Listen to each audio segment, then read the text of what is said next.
Welcome to me, where suspenseful, thrilling, and mysterious stories will draw you into a world where the lines between reality and fantasy seem to blur. When the night falls, when all the sounds gradually quiet down, leaving only your own heartbeat and breathing, that's when these stories begin. Tensions, unsolved mysteries, moments that will make you hold your breath in fear or curiosity, all are waiting for you ahead. Find a comfortable seat, dim the lights, and let this sound guide you on a journey that is not for the faint of heart. I want each of you to leave a comment sharing where you are in the world. And if you are enjoying the episodes, don't forget to give a like and subscribe to the channel now. Relax. Are you ready? If so, join me in the first story right now. Is that a train? With extreme speed, the wind brushed against my face, blew my hair into my eyes, and tangled it around my head and neck.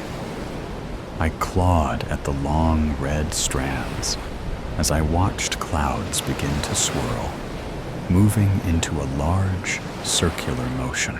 12 o'clock, noon, and the skies were as dark as night. The few clouds that showed up against the dark sky were as huge, grayish, white pillows running across the sky. The wind became swifter and colder in a matter of seconds. I ran towards the house for shelter as fast as my legs could carry me. Then the rain came. Large, hard drops that pelted my unprotected head with a fierceness I had never experienced. I slammed through the door, ran about the house, closing all the windows that were opened to beat the heat and humidity. The wind whistled through the walls of the old clapboard homestead with a vengeance. Down the 6 steep steps to the basement, I ran, spotted the old handheld radio, and quickly grabbed it. Rolling through the channels, there was nothing but static. I tore the back off to check for batteries. Empty. Stumbling across the bold orange, black, and yellow, striped outdoor solar carpet, I headed back up the stairs toward the kitchen. My anxious pull on the utility storage drawer was more aggressive than intended. It flew across the room, slammed against the opposite wall as its contents soared around the room. I located the batteries and began to move in that direction. Then, out went the lights. I had lived in that house my entire life, 35 years. But it was still difficult to find my way across the room on my hands and knees in the dark. Finally, I made it across the room. In the process, I rammed my head into the cabinet door. The batteries lay within reach. After slamming the batteries into the old radio, I ran back to the basement to find a flood. Water rising, now licked at the 2nd step from the bottom. Suddenly, the rain stopped, and the wind stopped blowing. It was too quiet. I looked out the back door window. The sky, still black as night, made it hard to see what was going on in the sky above. I looked all around. Nothing but blackness. There was a deafening sound. I looked around to find the source, but it was too dark to see anything from my viewpoint. The leaves on the trees rustled, then fell to the ground. The noise was so intense, I thought I was hearing things. A low whistle, accompanied by a chuka, chuka, chuka, mixed with a loud scream that grew into something painful. I covered my ears with my hands, unsure if the scream came from me or elsewhere. I ran from the house and across the street to my neighbor's yard and the safety of their basement home. As a child, both of my parents worked nights. They had instructed me, as well as my 3 siblings. If there is ever a chance of a tornado, run across the street to the Williams house. Their entire home is a basement and the safest place to be in a bad storm. We lived in the Midwest, where I still resided, and people had called our area Tornado Alley because the tornadoes almost always came right through our neighborhood. This caused destruction, with much expense for replacing things like roofs, sheds, cars, and trucks, and sometimes even livestock. As an adult, I still take my parents' instructions to heart and run to my neighbor's house when necessary. Alice opened the door and dragged me in. That's when I saw the source of the eerie sound. "Is that a train?" I asked Alice, my neighbor, even as the question sounded ludicrous to my ears. A train in the sky? That was impossible, wasn't it? "No, Opal dear. That's a funnel cloud," Alice answered. "A what?" I looked out the window after she shut the door behind me. "A tornado." She dragged me away from the door. "Come, we must hurry." She rushed us into the middle of the house, sat me on the floor next to a sofa placed against the wall, and covered us with a heavy blanket. The train was now overhead. I remember being in many tornadoes as a kid, but I don't remember hearing anything like the noise I heard then. I was more afraid during that storm than I had ever been before. After the train sounds left and the rain started coming down again, Alice went into the kitchen to make us some sweet hot cocoa with marshmallows. Alice was the daughter of the people that I had run too many years ago, and the cocoa recipe was one of her mom's.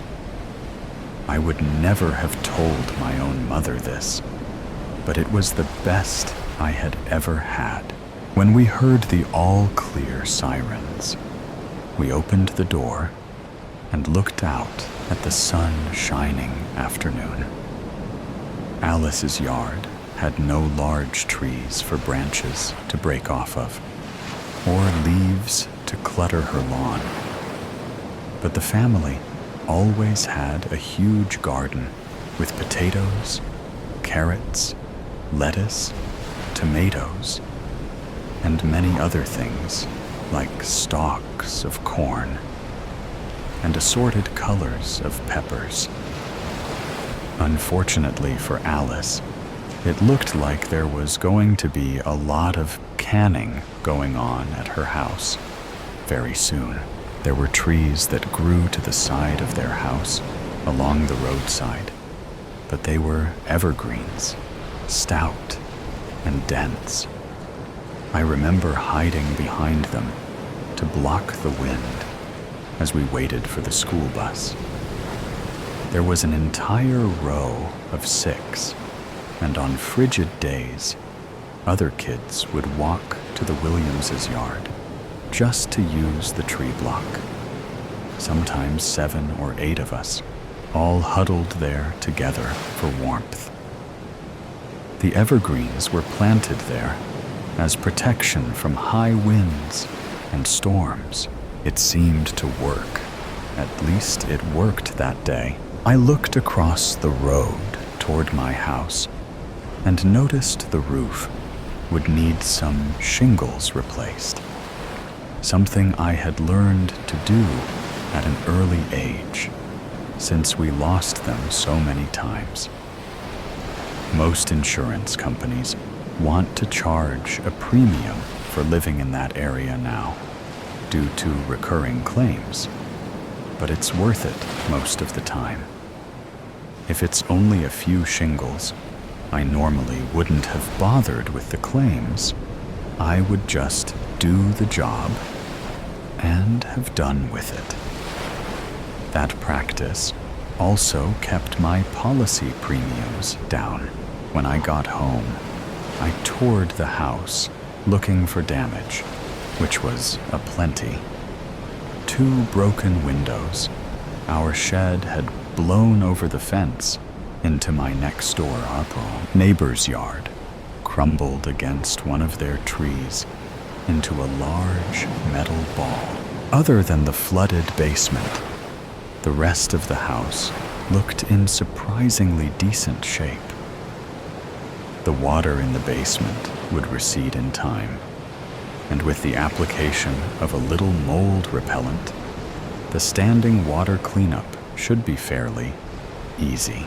I now know what a tornado sounds like. I guess I've been lucky over the years. That was the only time I was that close to a tornado. I used to hear stories from folks in the area talking about seeing and hearing a tornado. Each tale was just a little different. Some said it was like an airplane coming in for a landing. Others said it was like a car crash with metal tearing and brakes squealing. I only ever heard one person say it sounded like a freight train. Wheels rolling over tracks, brakes squealing, and cars swaying from side to side as they took the curves. I can attest. That is the sound I believe a tornado to be like. A train. Santa. The hitman. The hospice smells like antiseptic and failed dreams. A Christmas-themed air freshener dangles from the IV stand, swaying in time with my father's mechanical wheezing. It smells like cinnamon and regret. The fluorescent lights hum, drowning out the morphine's slow drip. Hi, I'm the man who never amounted to anything. The trophyless disappointment. If life is a race, I'm the guy who tripped in the first 10 feet and never got back up. 35 years old, still renting, and my most significant contribution to society is a viral video of me accidentally setting fire to a microwave burrito. That's me, proud owner of a pile of unwashed dishes and a credit score so low it could run for public office. I sit slouched in this corner, watching my dad suck on life like it's a particularly stubborn milkshake. He's enormous. Round face, round belly, round everything. A human snowman, melted into a hospice bed. The kind of guy who built his whole life on being likable. For 30 years, he played Santa Claus at the mall. Not just any Santa, mind you. He was the Santa. the one people drove 4 counties over to see. His face still pops up on Christmas cards across the Midwest. A local legend, a walking, jolly Norman Rockwell painting. And me? I'm the guy who gave him a $10 Amazon gift card for Christmas. You'd think that's why he's dying. The look he gave me when he opened it. He beckons me closer, his hand shaking like a rusty wind-up toy. Come here, kiddo.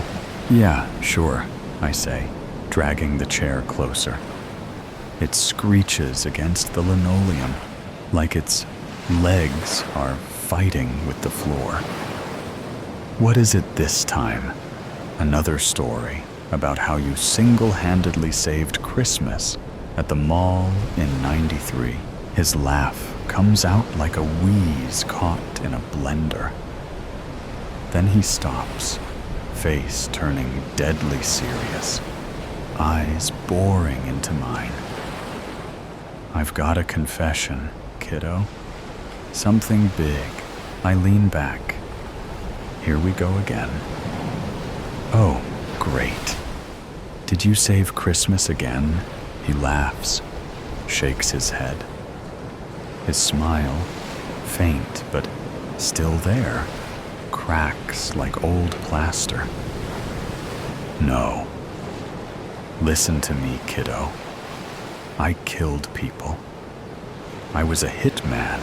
The words hit me like a sucker punch to the ribs. His eyes twinkle with something far from Christmas cheer. For a second, I couldn't breathe. Not because I believed him, but because some part of me wanted to. Like, even in death, Dad had to be bigger than life. Then the ridiculousness hit me, and I laughed. Hard. Too hard. Jesus, Dad. Did the morphine knock your last screw loose? You don't think a guy with fake snow in his eyebrows could carry out a clean kill? Do you? Dad's grin spreads like butter on burnt toast, his cheeks wobbling like he's auditioning for Jell-O's next ad campaign. I stare. Words feel stuck somewhere between my brain and my tongue, like traffic on the I-5 during rush hour. I've got a list of things I never expected to hear from my father. I love you. I'm proud of you. There's a secret trust fund hidden in the walls. But this takes the cake, and then assassinates the baker. You're messing with me, I finally manage. Is this one of those morphine fever dreams? Should I call the nurse? Blink once for yes. Dad coughs out a laugh, deep and phlegmy, shaking his head. No joke. I was good at it too. Seasonal work was the perfect cover. Everyone sees Santa as a big, harmless teddy bear.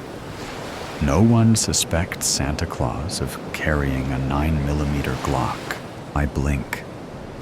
Hard. He's lost it. The man's gone off the deep end, dragged the Christmas tree, the reindeer, and the inflatable snowman with him. I had a code, he says, his voice dropping to a low rasp, like he's auditioning for The Godfather. Never moms, never kids, and no one who liked Christmas. I rub my temples. So you're telling me all those business trips to Reno weren't about fixing mall contracts? Nope, He pops the P like he's proud. They were about fixing people. Your old man was a regular Mr. Clean. And you expect me to believe this? He leans forward, a Herculean effort given his state. Remember the upstairs neighbor at our old place? The guy who played techno at 2 a.m.? I nod slowly, stomach sinking. You said he moved. I moved him. His grin widens. To a landfill. Permanently. You're not serious, I whisper, but my voice cracks. Oh God, he's serious. Go to my apartment and look for a box labeled Santa's Naughty List. Top shelf of my closet. See for yourself. I'm halfway to the door when the heart monitor gives up. The line going flat, like it's tired of pretending he had time left. Dad's apartment is a shrine to Christmas. Not the classy Pottery Barn kind of Christmas. This is the Walmart on clearance kind. Everywhere you look, there's a red and green assault on the senses. Tinsel dangles like garish cobwebs. A nutcracker army lines the windowsill, their paint chipped like they've been through a war. Fake snow dusts every surface, not sprinkled, but dumped, like he'd been trying to recreate a blizzard indoors. I kick a pile of it near the couch. It puffs up, glittering. The closet, though, that's where things get creepy. Rows of Santa suits hang in perfect order, sorted by decade. The 80s suits are polyester atrocities, faded red like tomato soup left in the sun. The newer ones are lush, rich velvets. There's even a Santa pimp cane leaning in the corner. Because, of course, there is. And the smell? That weird mothball meets candy cane funk. It clings to your clothes, gets in your hair. I'd need 3 showers and a priest to feel clean again. That's when I see it. A box on the top shelf, labeled in Sharpie, Santa's Naughty List. My stomach drops. No way that this is real. No way. The box creaks as I pull it down. Years of dust exploding in my face. Inside, the first thing I see is a pair of cracked glasses. Thick, Coke bottle lenses, scratched to hell, still smeared with something. A fingerprint, maybe, or worse. Intrigued, I pick them up gingerly, like they might bite. It had a Christmas gift tag hanging from it, reading, "The neighbor who played ABBA on repeat." Next, there's a gold wedding ring, heavy, engraved with "Forever Denise." This one has tag dangling from it that reads, "Hired by Denise to take care of her abusive, cheating husband." She gave me fresh baked cookies, still warm from the oven, too. The box bulged with trophies, Christmas tags swinging off them like tiny glittery alibis.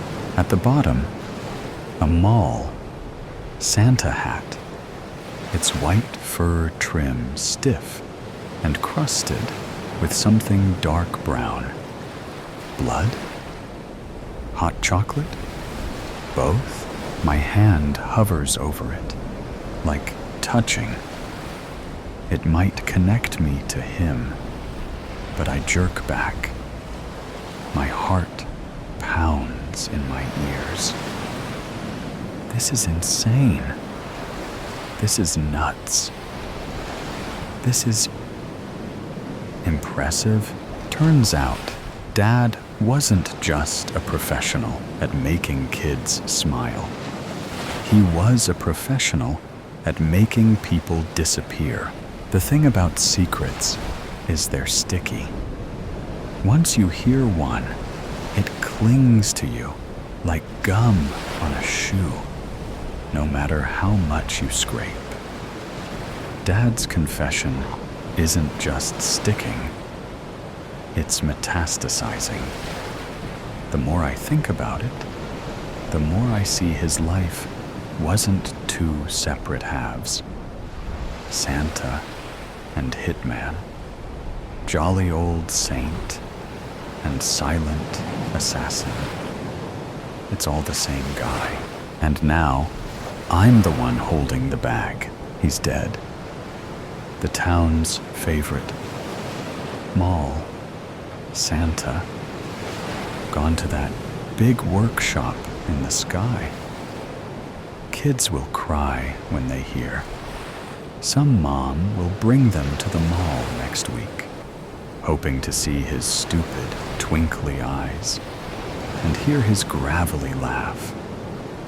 Instead, they'll get some substitute in a cheap suit, the kind who smells like whiskey and regret. That'll be Dad's legacy. A hole in the lives of every snot-nosed kid who sat on his lap, unless I tell the truth. If I do, it won't be crying kids. No. The whole town will lose its collective mind. Imagine this headline. Breaking news. Killer. Kringle caught dead. The local paper will have a field day. They'll dig up every photo of him, grinning in his red suit, surrounded by smiling children, and slap it next to words like murderer in bold block letters. The tabloids will pick it up. Every dumb podcaster with a microphone will start calling him the Silent Santa Slayer. And me? I'll be the idiot who ruined Christmas for the whole town. The funeral smelled like peppermint and formaldehyde. Someone decided Dad's last ride should look like an after-Christmas clearance aisle. Red and white draped the lid, as if trying to sugarcoat the whole thing. And of course, the mall workers showed up in elf hats, because nothing says, "We respect your dead father," like polyester and jingling bells. The service started with a speech from Jerry, the guy who managed the mall. Jerry had a voice like a dying accordion and the charisma of wet cardboard, but he tried. He wasn't just Santa, Jerry said, his words wobbling. He was Christmas. He saved Christmas. Saved it? Like he pulled Christmas from a burning building? You mean he sat in a chair for 8 hours a day while toddlers screamed in his face? Then came the slideshow. Dad with kids. Dad shaking hands. Dad eating cookies that probably came with handwritten death requests. And now it was my turn. I stepped up to the podium, clutching my notes. My palms were slick, my mouth dry. Every eyeball in the room locked onto me like I was the halftime show. Here lies Santa, the town legend. And here comes his loser kid. Fumbling for words, I cleared my throat. Dad was unforgettable, a safe start. Too safe. My hands shook. I glanced down at my notes, then up at the crowd. Their faces blurred. My brain buzzed because, my voice cracked. He was Santa.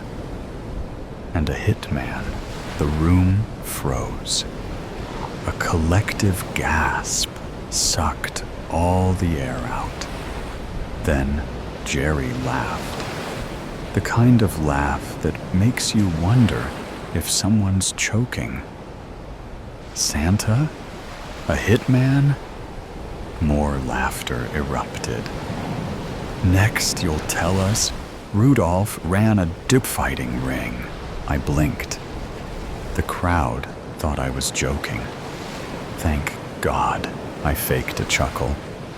The kind that burns your throat on the way out. Yeah, I guess he really killed it as Santa, huh? The groans at my pun covered my slip-up, and I pivoted. Hard. But seriously, Dad was the most unforgettable Santa this town ever had.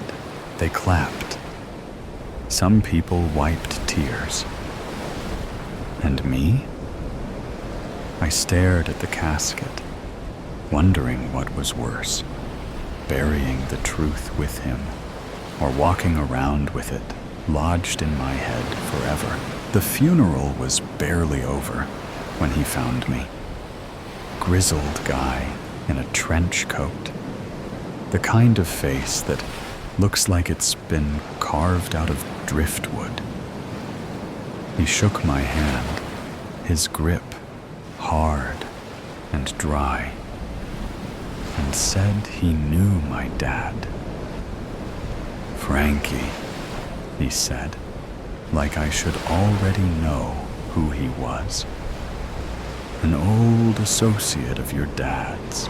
Associate? What kind of associate? Did Santa have a union? A reindeer mafia? Sorry for your loss, Frankie said, not sounding sorry at all. Your dad was a legend, one of the best in the biz. The biz? I asked, the words tasting like sewer milk. Frankie smirked, like I'd just failed some kind of test. He opened his trench coat, not for a gun, or a bomb, or a flashing incident, but for a business card. The font was a little too cheerful, a little too Comic Sans for what it said. Kringle and Associates. Holiday solutions for your problems. I stared at it like it might bite me. This is a joke, right? Frankie leaned in, breath heavy with something cheap and lethal. Your dad wasn't the only one, he said, his voice like gravel, rolled in honey. He pulled a candy cane from his pocket, twisting it between his fingers. Seasonal work. It's got its advantages. Keeps things clean. He paused, watching me, waiting, like there was something I was supposed to say. It's the perfect cover. Frankie smiled, teeth yellowed like a dog just pissed in the snow. He straightened up, sliding his hands into his coat. Your dad always said you'd make a great Santa. You've got the look. My dad spent my whole life teaching me things I didn't realize were lessons. How to lie with a smile. how to disappear in a crowd, how to keep secrets. I always thought he was preparing me for life, but maybe he was just preparing me for this. Frankie's words hung in the air like cigarette smoke, clinging to my skin. I opened my mouth, but nothing came out. Frankie tipped an imaginary hat and walked away, disappearing into the kind of fog that makes you doubt he was ever really there. I looked at the card again, the words staring back like a dare. Kringle and Associates. Dad always said to find a job that suits you. But some jobs find you.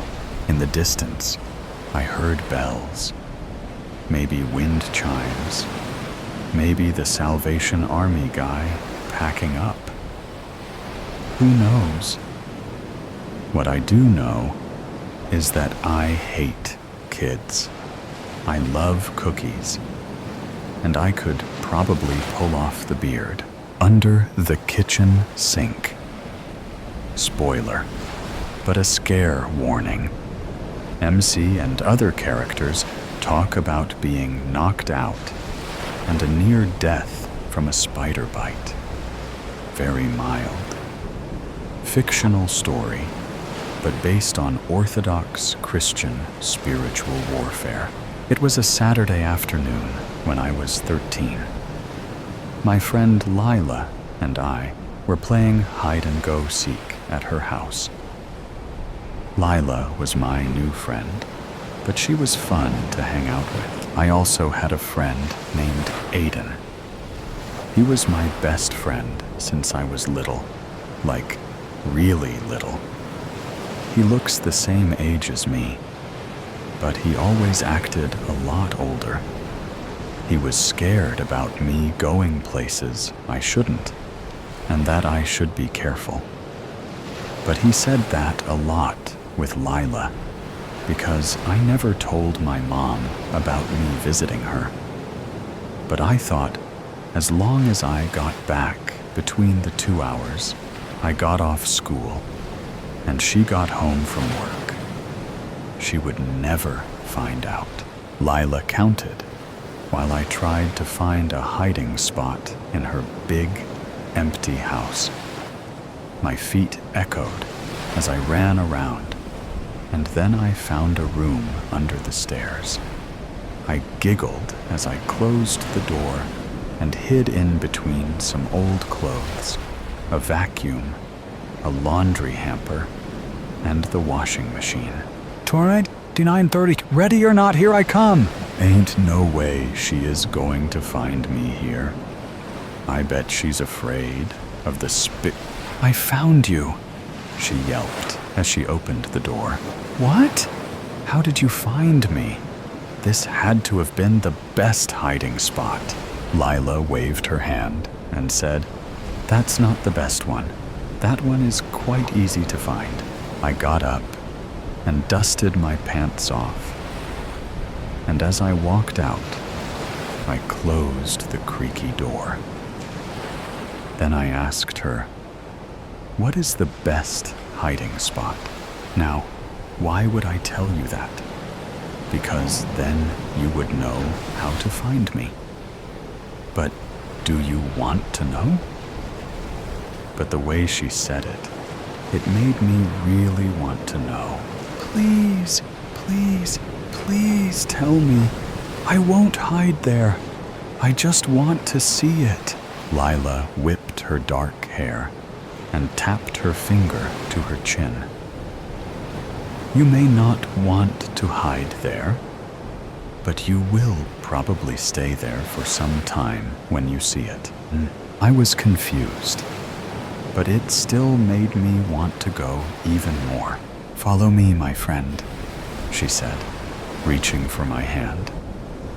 We went past the front door of her house and through the entryway to her kitchen. I hopped on the white tiles as I followed her, and she let me go. "Are you ready?"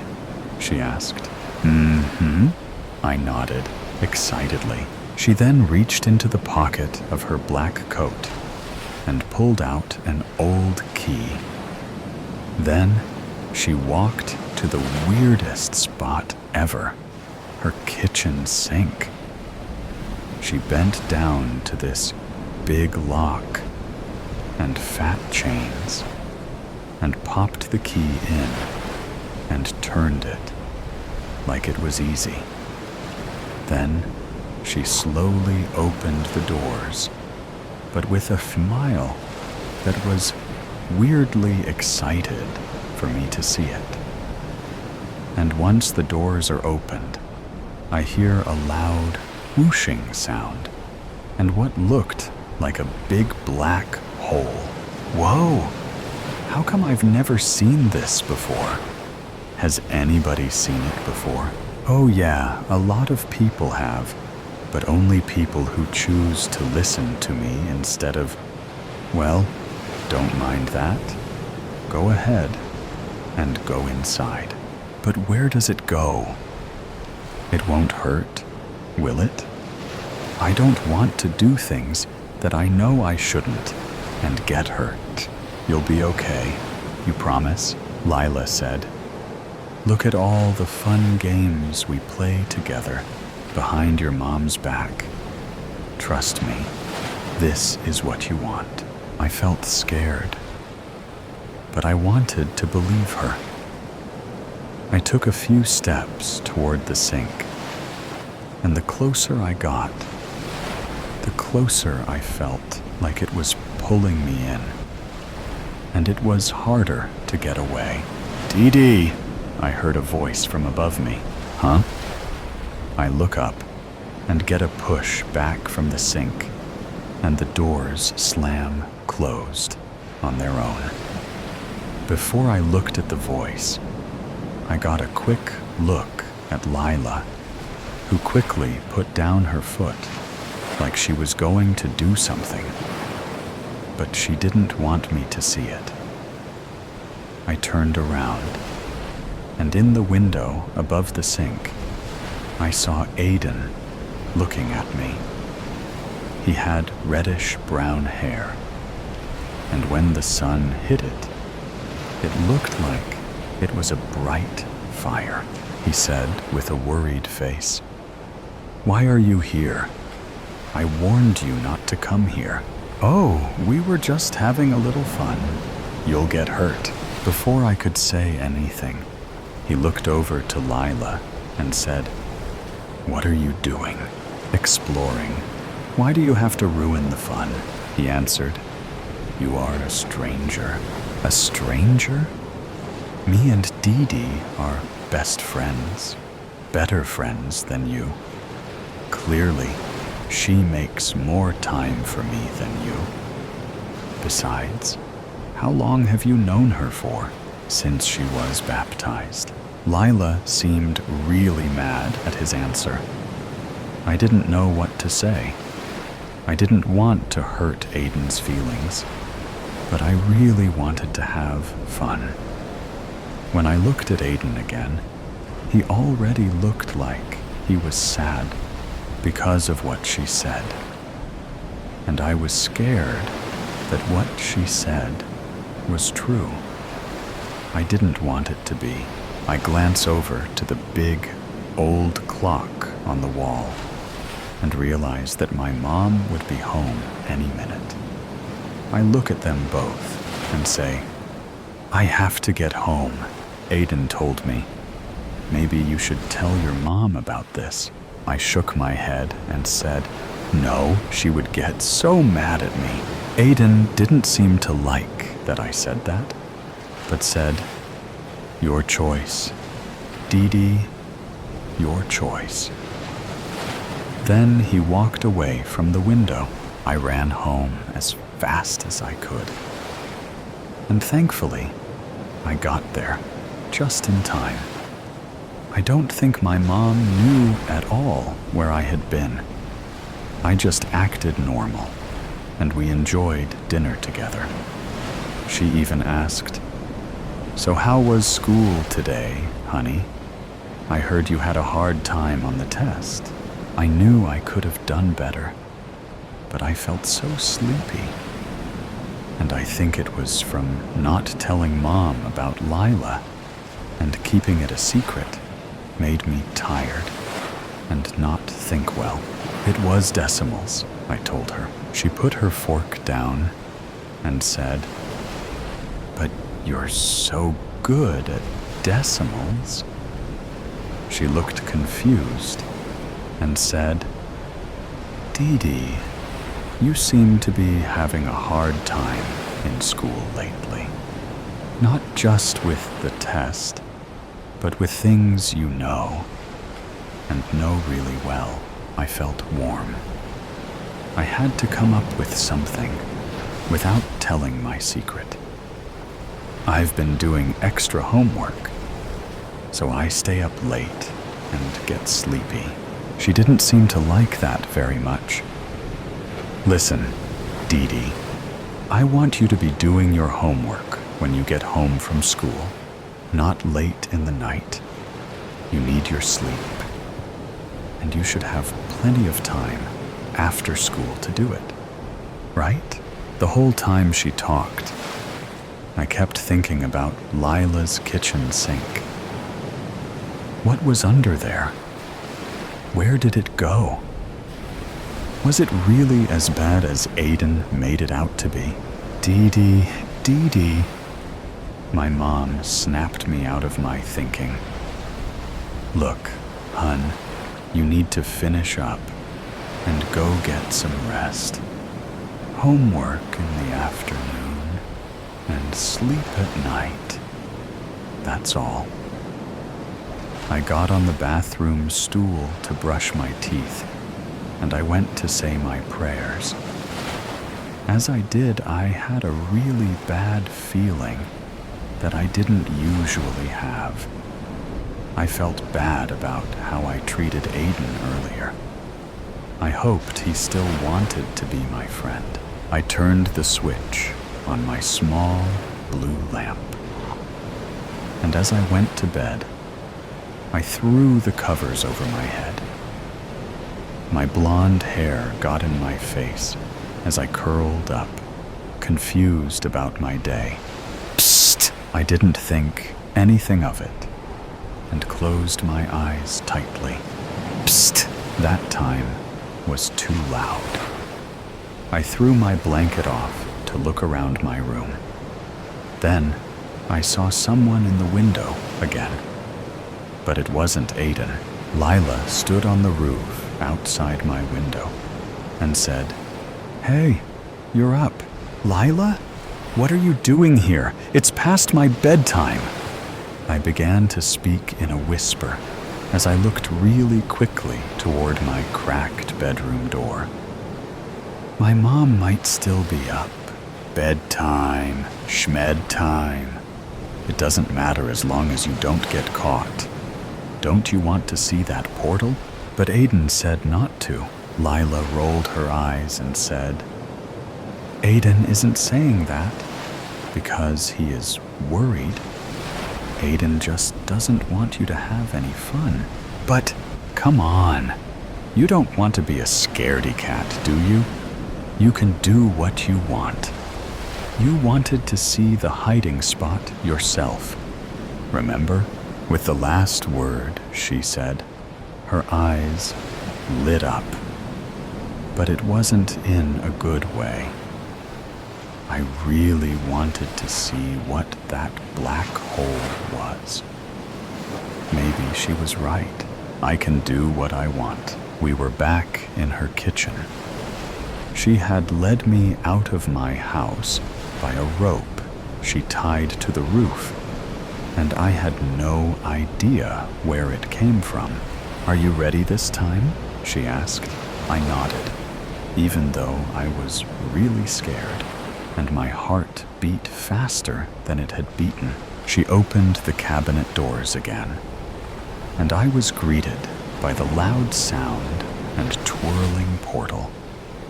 I slowly tippy-toed toward it, closer and closer and closer. Then Lila pushed me.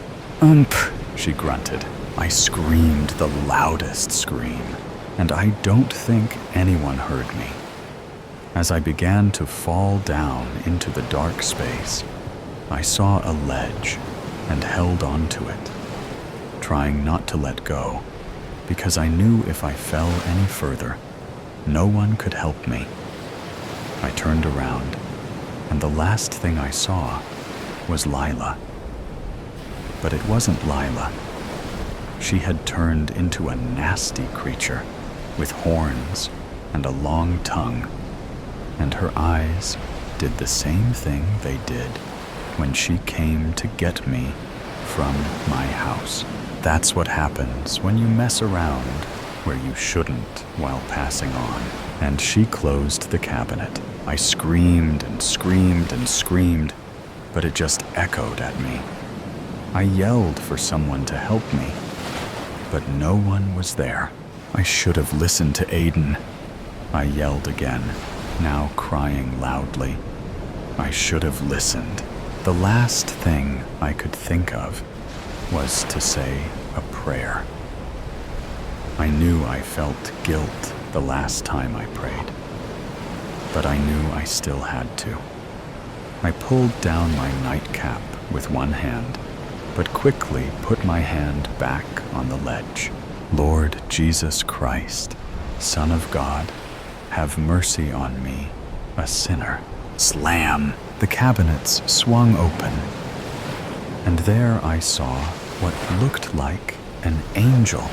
Who are you? It's me, Aiden, but you don't look like... Then it made sense. He acted older. He knew me since I was baptized, and he was always trying to keep me safe. You're my guardian angel? One hand slipped, and I was holding on by one hand. Take my hand, and I can help you. I struggled to pull my hand up. I pulled and pulled, and finally, I slapped mine into his, and he pulled me out within the blink of an eye.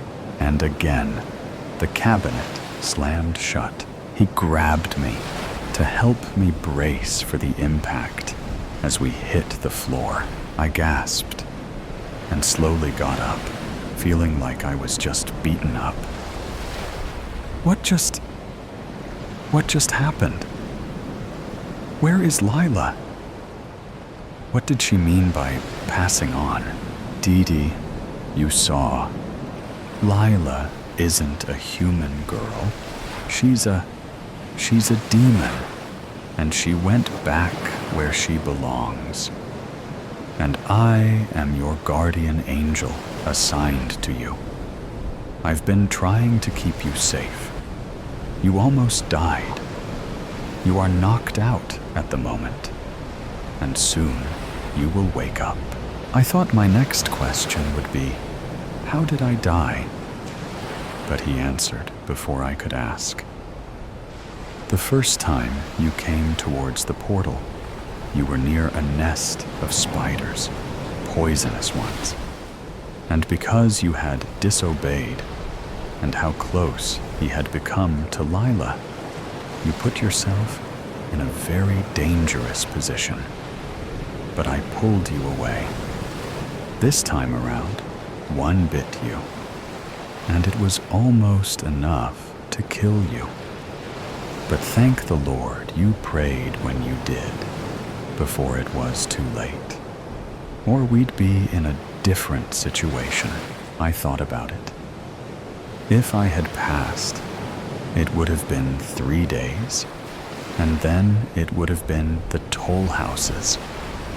And I certainly wasn't ready for them yet. I was shocked. But this is all happening, right?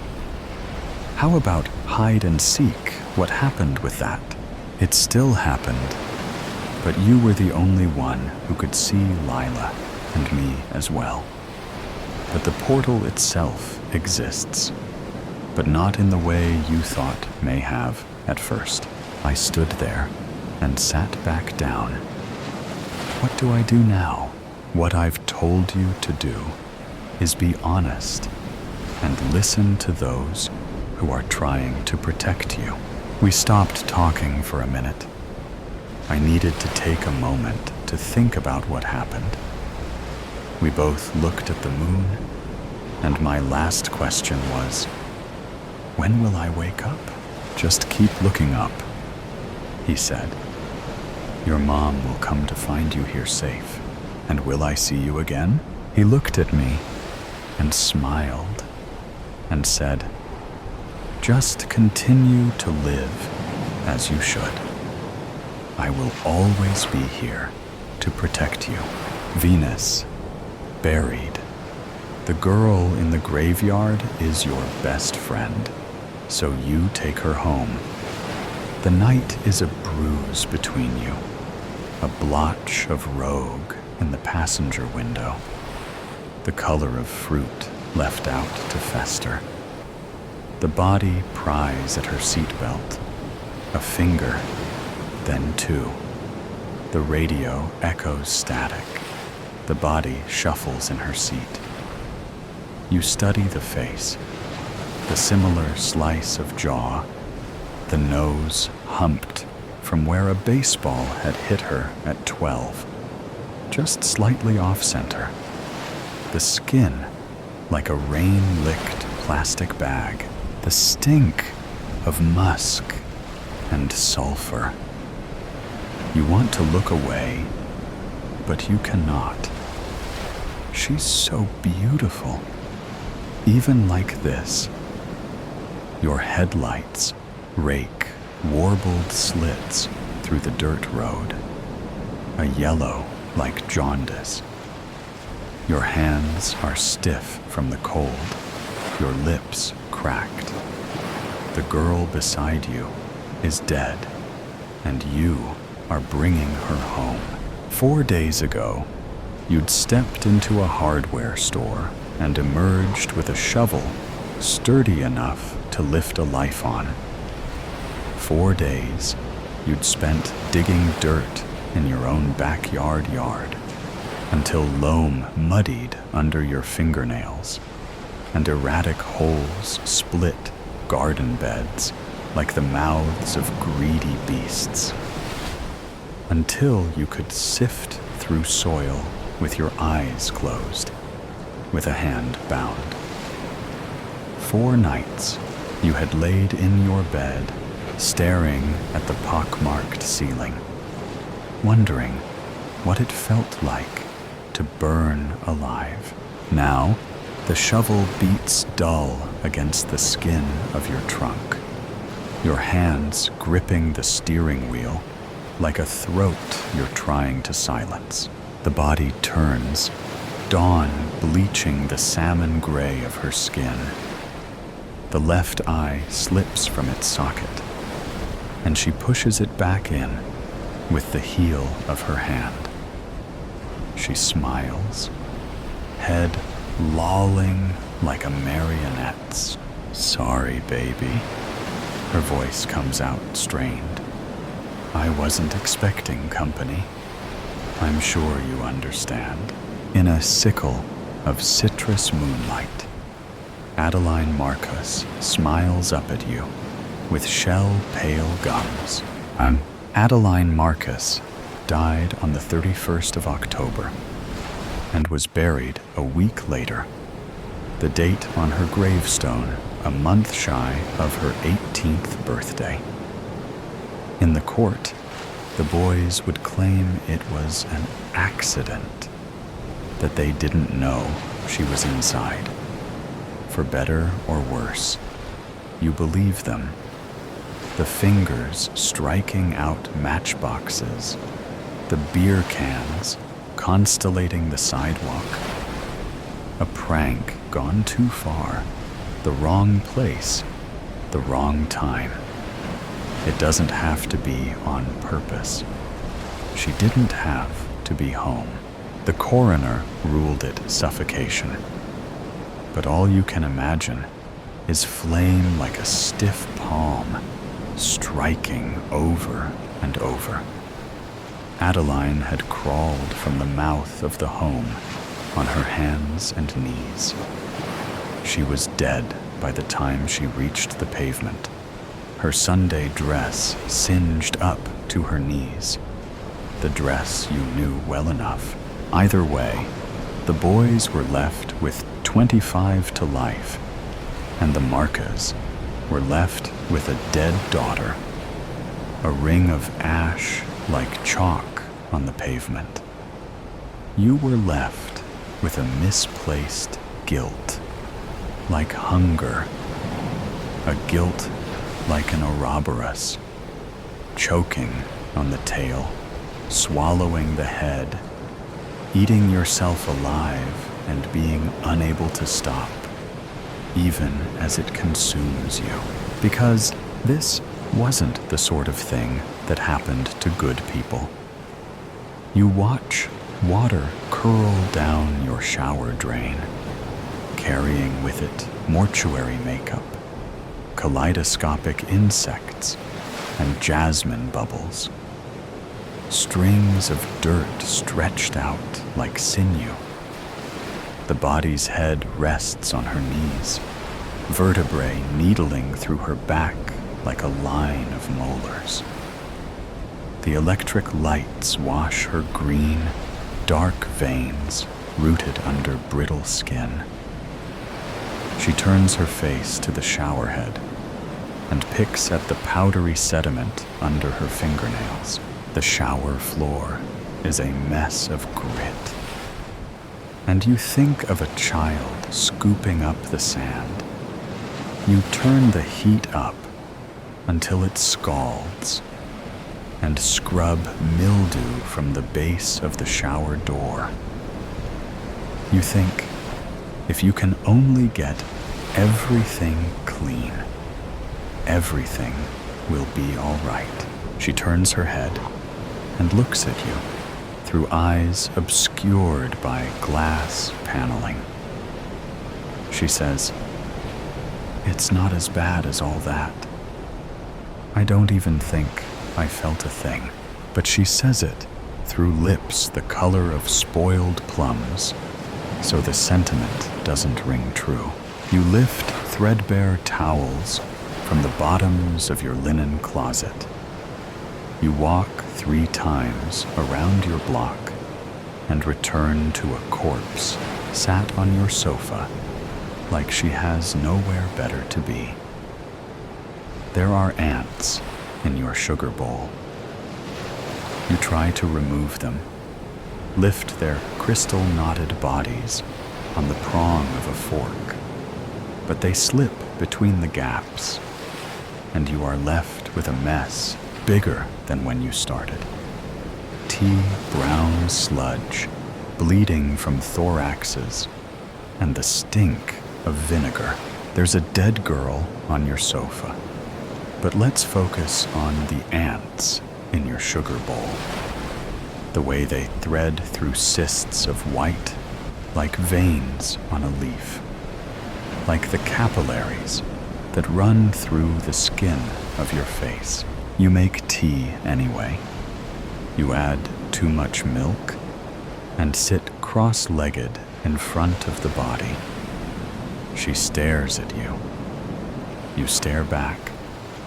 The two of you drink, and ribbons of watery milk pour clean out her trachea, the gaping hole in her chest.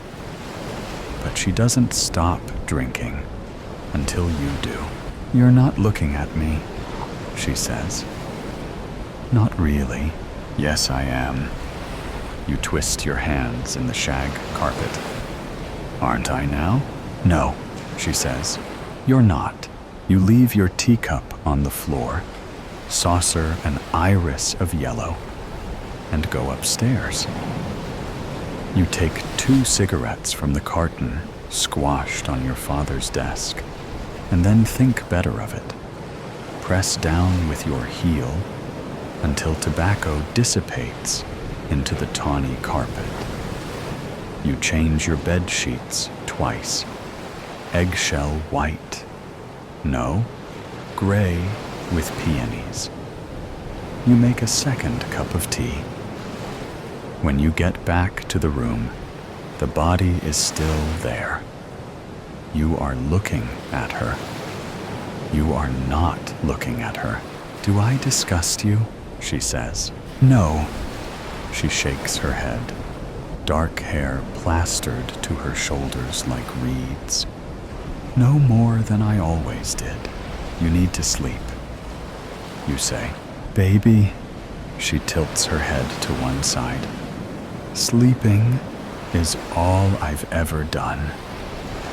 The last time you saw Adeline Marcus alive was in the back of a stranger's car, parked on a stranger's street, with the taste of a stranger's tequila fresh between your lips.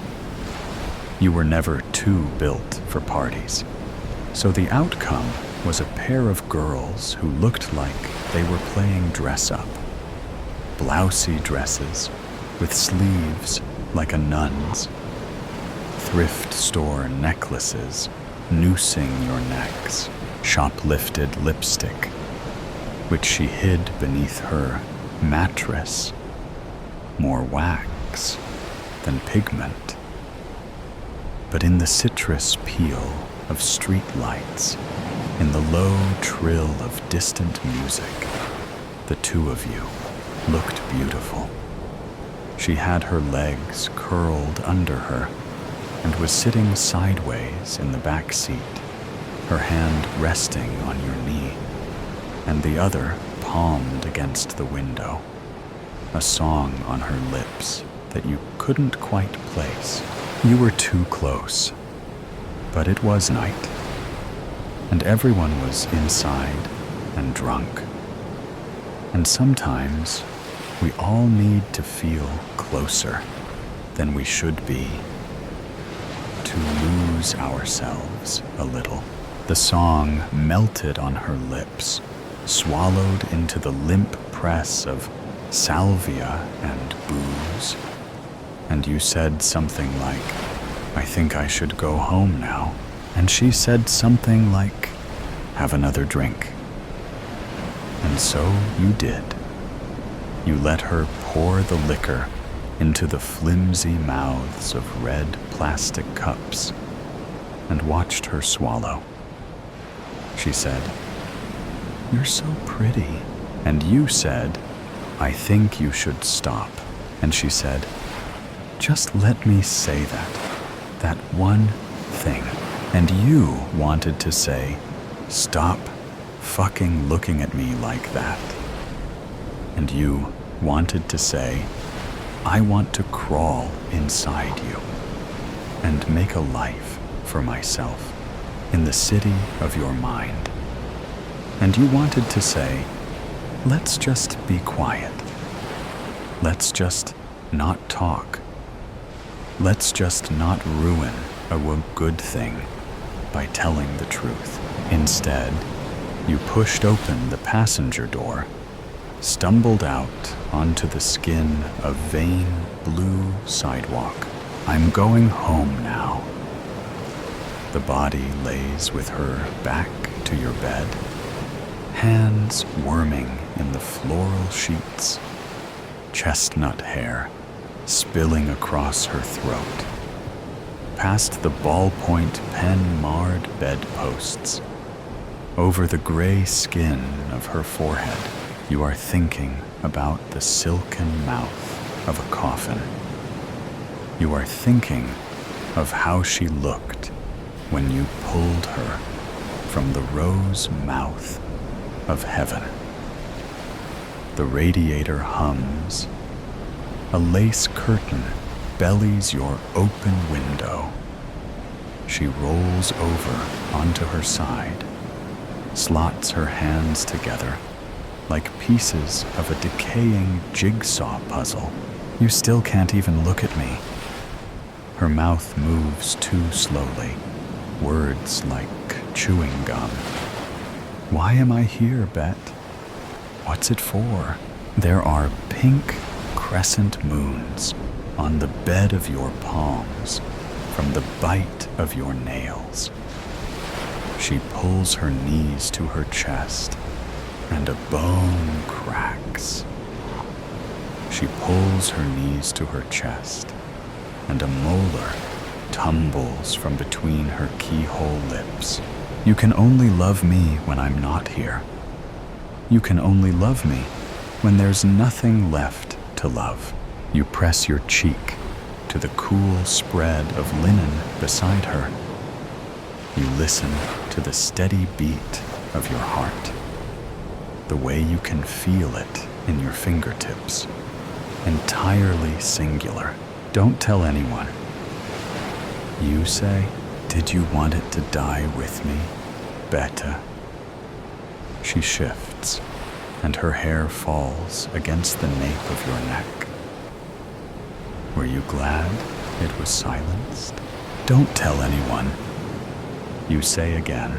She sighs, lays herself back down, so you're face to face. Crooked nose, eye pulling from its socket. The onset of gray-green decay wreathing her jaw. The smell of soil and rot and cicada-heavy nighttime. Who could I tell? She brushes your hand. I'm not really here. And suddenly, you can imagine it is your fists splitting beer cans in two, like overripe fruit. It is your fingers on the matchbox, your fingers striking out. But you both know the house would still be on fire. And you both know you'd leave alone. You take her hand. You put your face in the crook of her neck and beg forgiveness from a ghost. Veil of night. I've said too much, Caroline exclaimed. She snatched her rain-soaked black denim jacket from the chair and turned to go. Caroline, wait! Hank caught her hand. Her slender fingers felt chill and damp against his. You can't expect me to believe. No, she murmured. No one would. And that's the point. It was useless even coming here. I don't know why I did. Hank squeezed her limp fingers, giving them a shake. Please, let's start over, he said, motioning for her to sit again. This cult, it's a coven. The Sisterhood of Unhallowed Light. She fidgeted with a lock of damp, auburn hair stuck to her pale forehead. Right, the Sisterhood. So, a few women who get together and play at witchcraft? There are 12. They wanted me to join, and I thought I wanted that too. But Caroline caught her bottom lip between her teeth. The midnight hue of her black lipstick was a stark contrast to the pallor of her skin. She took a breath, and the words tumbled from her. I feel seen by them, like they really get me. They accept me. They celebrate me, just as I am. And what they offer, the sense of belonging, the knowledge, power. I thought, why shouldn't I? A flash of lightning lit the rain-spattered window, with a crack of thunder following close behind.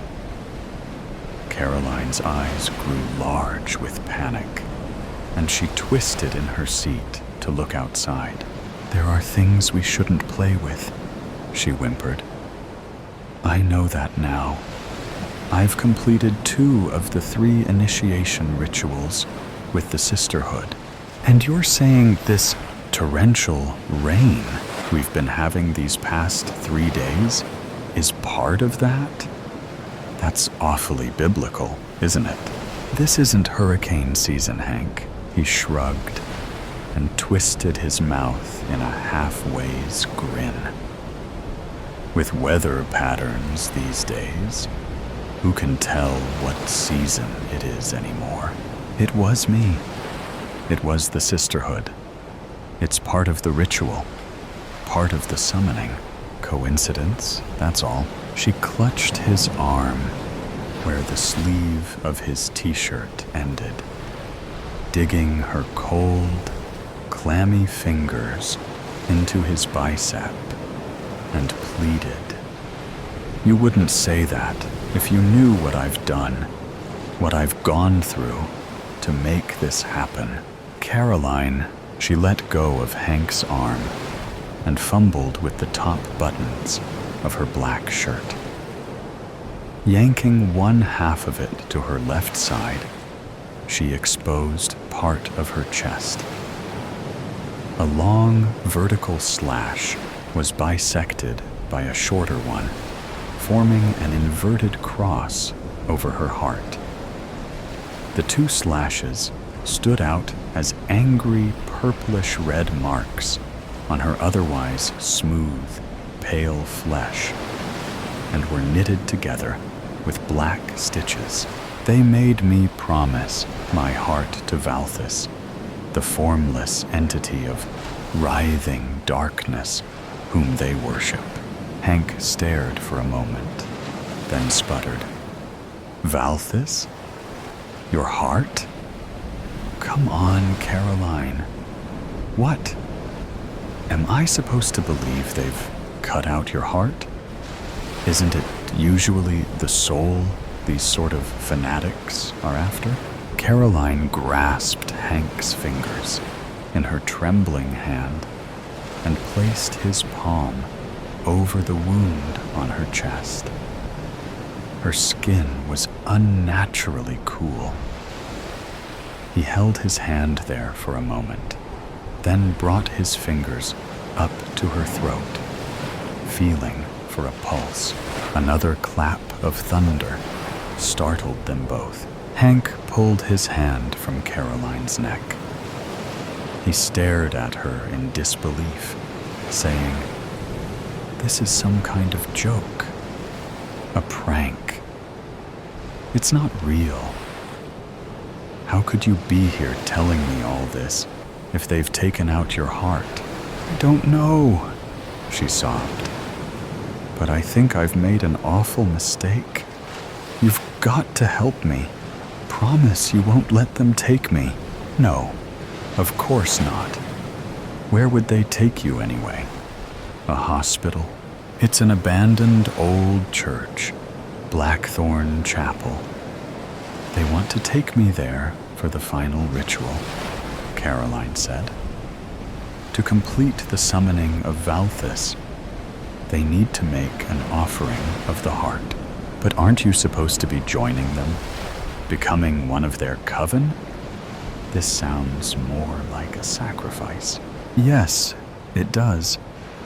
They told me it was my initiation, but..." Caroline trailed off, turning to stare at the rain beating against the window. In a low whisper, she continued, "Now I'm not so sure. That's why I'm frightened." The blinding flash of light lit up the nearby window, and a deafening roar of thunder shook the house. A loud crash followed. Nearby, a car horn began sounding, repeating its alarm annoyingly. Hank leapt to his feet and crossed the room to look outside. Christ, that was close. The tree next door has split nearly in two. Some of its limbs have fallen over a few cars on the street. The lights inside the house flickered. Once, twice, and a third time before plunging them into darkness. "I'll get some candles," Hank said, cursing as he caught his toe on some piece of furniture. He fumbled his way to the kitchen. Just need to find my phone so I can light the way. One more thunderclap boomed overhead. A sudden blast of wind swirled through the house. Footsteps pounded across the floor. Caroline shrieked, and there were sounds of a struggle from the other room. "No!" Caroline cried out. "I won't go!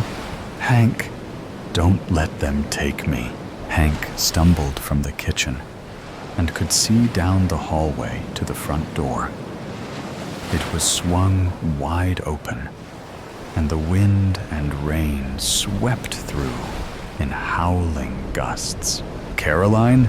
Hank called out. He heard glass shattering all around him. The back of his head felt like an explosion had gone off, and the world tilted and shifted into slow motion. Hank sank to his knees. His vision was filled with a combination of swirling stars and inky blackness. The sounds of frantic struggle moved away from him as his hands slapped the carpeted floor.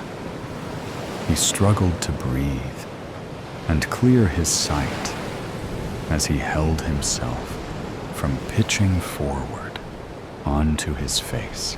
"Caroline!" he shouted. His head throbbed viciously, and he thought he might be sick. From outside, he heard car doors slamming, and a vehicle roared to life. He struggled to his feet and made it to the front door. Through the sheets of rain, he saw the burning glow of red tail lights receding down his street. Pursuit wasn't an easy option. The tree limbs, which had fallen over several cars, were blocking Hank's car as well. He slashed at them with a hatchet he had stowed in his camping gear. The rest of the fallen limbs tore at the side and undercarriage of Hank's car, but he managed to break free. He swore and cursed some more. The lousy cell service the storm had left him with made searching the internet difficult. After several minutes, he found directions to and a description of Blackthorn Chapel on a website promoting ghost walks in the city. Once a place of worship, the old chapel had fallen into disrepair, and the ground beneath was, so the locals claimed, cursed. It took nearly an hour to detour around storm debris and reroute past streets that had been rendered impassable before he arrived at his destination. If he'd paid the $50 for the Ghost Walk tour, Blackthorn Chapel would have rated 5 stars. It was surrounded by an overgrown and tangled hedge of blackthorn shrubs, buffeted by the wind and rain. The gnarled limbs seemed to claw at the twilit sky, as though grasping at something unseen. The crumbling stone walls were cracked and weathered. The roof was partially caved in, showing an outline of jagged edges that looked like the jaws of some wild beast snarling or snapping at the heavens. And the heavy wooden doors were worn and splintered and hanging slightly ajar on great rusted iron hinges. The jet-black gloom beyond the entrance seemed more of warning to sensible folk rather than an invitation to step inside. But if there was any chance, he might save Caroline. Inside was where Hank needed to be. He passed through an opening in the rough hedge, careful not to let the thorns sink their barbs into him.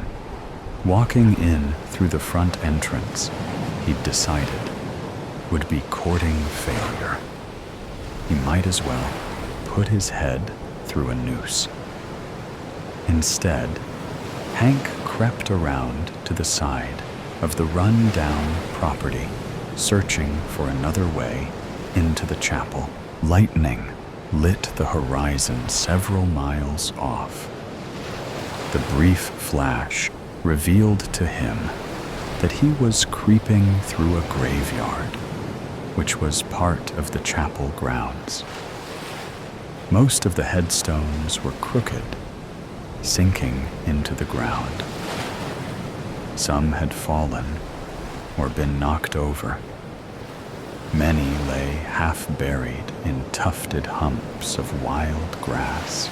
With a sense of dread, he picked his way carefully through the tangle of ancient stones and grass until he was out of the graveyard and could lean against the chapel wall. His heart was pounding as he panted silently, trying to catch his breath. Above the howling of the storm, a sound caught his ear.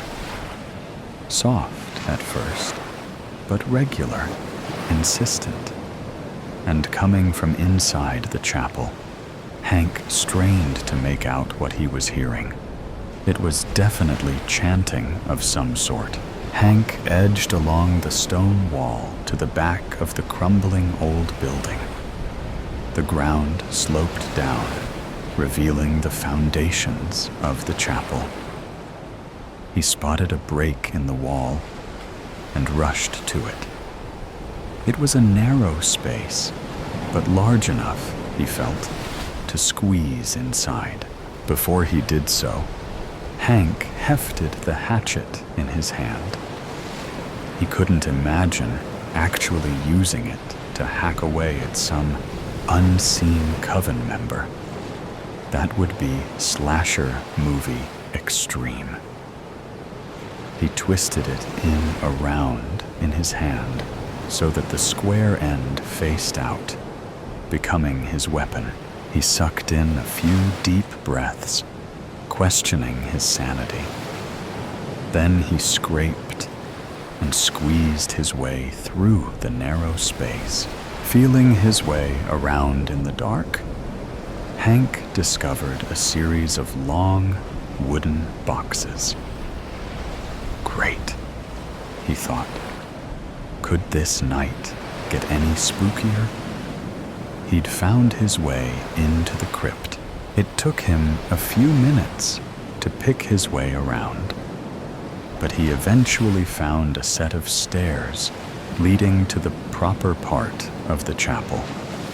This was one of the cloisters, or side chapels. The chanting was more distinct.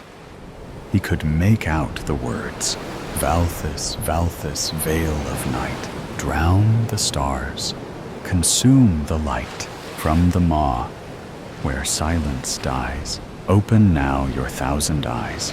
He edged carefully toward a gap in the wall, which entered into the chapel's nave. There were broken pews scattered throughout the space, casting long shadows from the candles, which lit up the altar at the front. Shadow deep and shadow wide, stretch the fold, let worlds collide. What was whole? Let it decay, let the void now have its way. He saw Carolyn, bound and gagged. She was wide-eyed and frantic, struggling to break free of her bonds. Unseen horror, whispered breath, we call you forth. We offer death. One by one, we fade. We kneel, take our names, unmake us real. A quick count revealed only 8 figures in hooded robes surrounding Caroline. He thought she'd said they were 12 in number. But this would be better odds. Hank hefted the hatchet in his hand one more time, feeling as confident as a person could ever be faced with such a scene. He took one step forward, but that was as far as he got. He was rasped from behind, his arms, legs, and even his torso in the grip of unseen talon-like hands. With swift force, they pulled him backwards, throwing him off balance. A ragged cloth was pressed over his nose and mouth. He struggled and tried to scream. Then blackness engulfed him. When he came to, Hank found he was now stretched out over the altar. His hands and feet were bound. Looking up, he could see eerie shadows playing across the vaulted arch above. "I'm sorry, Hank," Caroline said. "I had to do it." He snapped his head around in the direction of her voice and saw she was standing to his left. She held a long, curved dagger in her hands. The other coven members, all 12 of them now, were surrounding him. We needed a heart to complete my initiation and call down Valthus." He thought he'd known fear earlier in his pursuit of Caroline's attackers.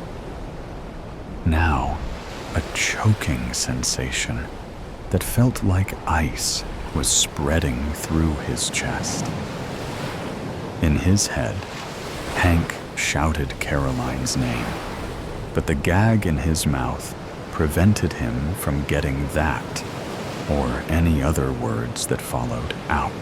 The coven members began to chant once more, "Valthus, Valthus, veil of night, drown the stars, consume the light." The perfect coincidence. When Maggie first found the old postcard at the bottom of her grandmother's drawer, she thought nothing of it.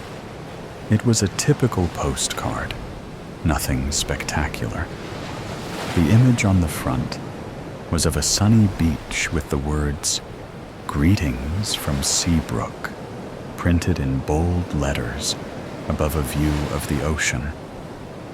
But the back was what made Maggie freeze.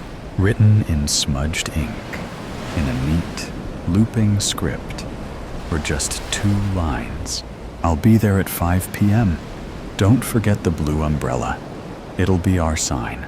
There was no date, no name, just a message. Maggie wasn't sure why, but it sent a shiver down her spine. She turned the postcard over in her hand. Her grandmother, Clara, had passed away last year, and the postcard was among some of the things Maggie was sorting through as she went through her grandmother's things. She had never seen this postcard before. Clara had never mentioned Seabrook. There were no family vacations to the beach, no secret lovers from some faraway town. There were no blue umbrellas. But the thing that unsettled Maggie the most was how familiar the writing looked.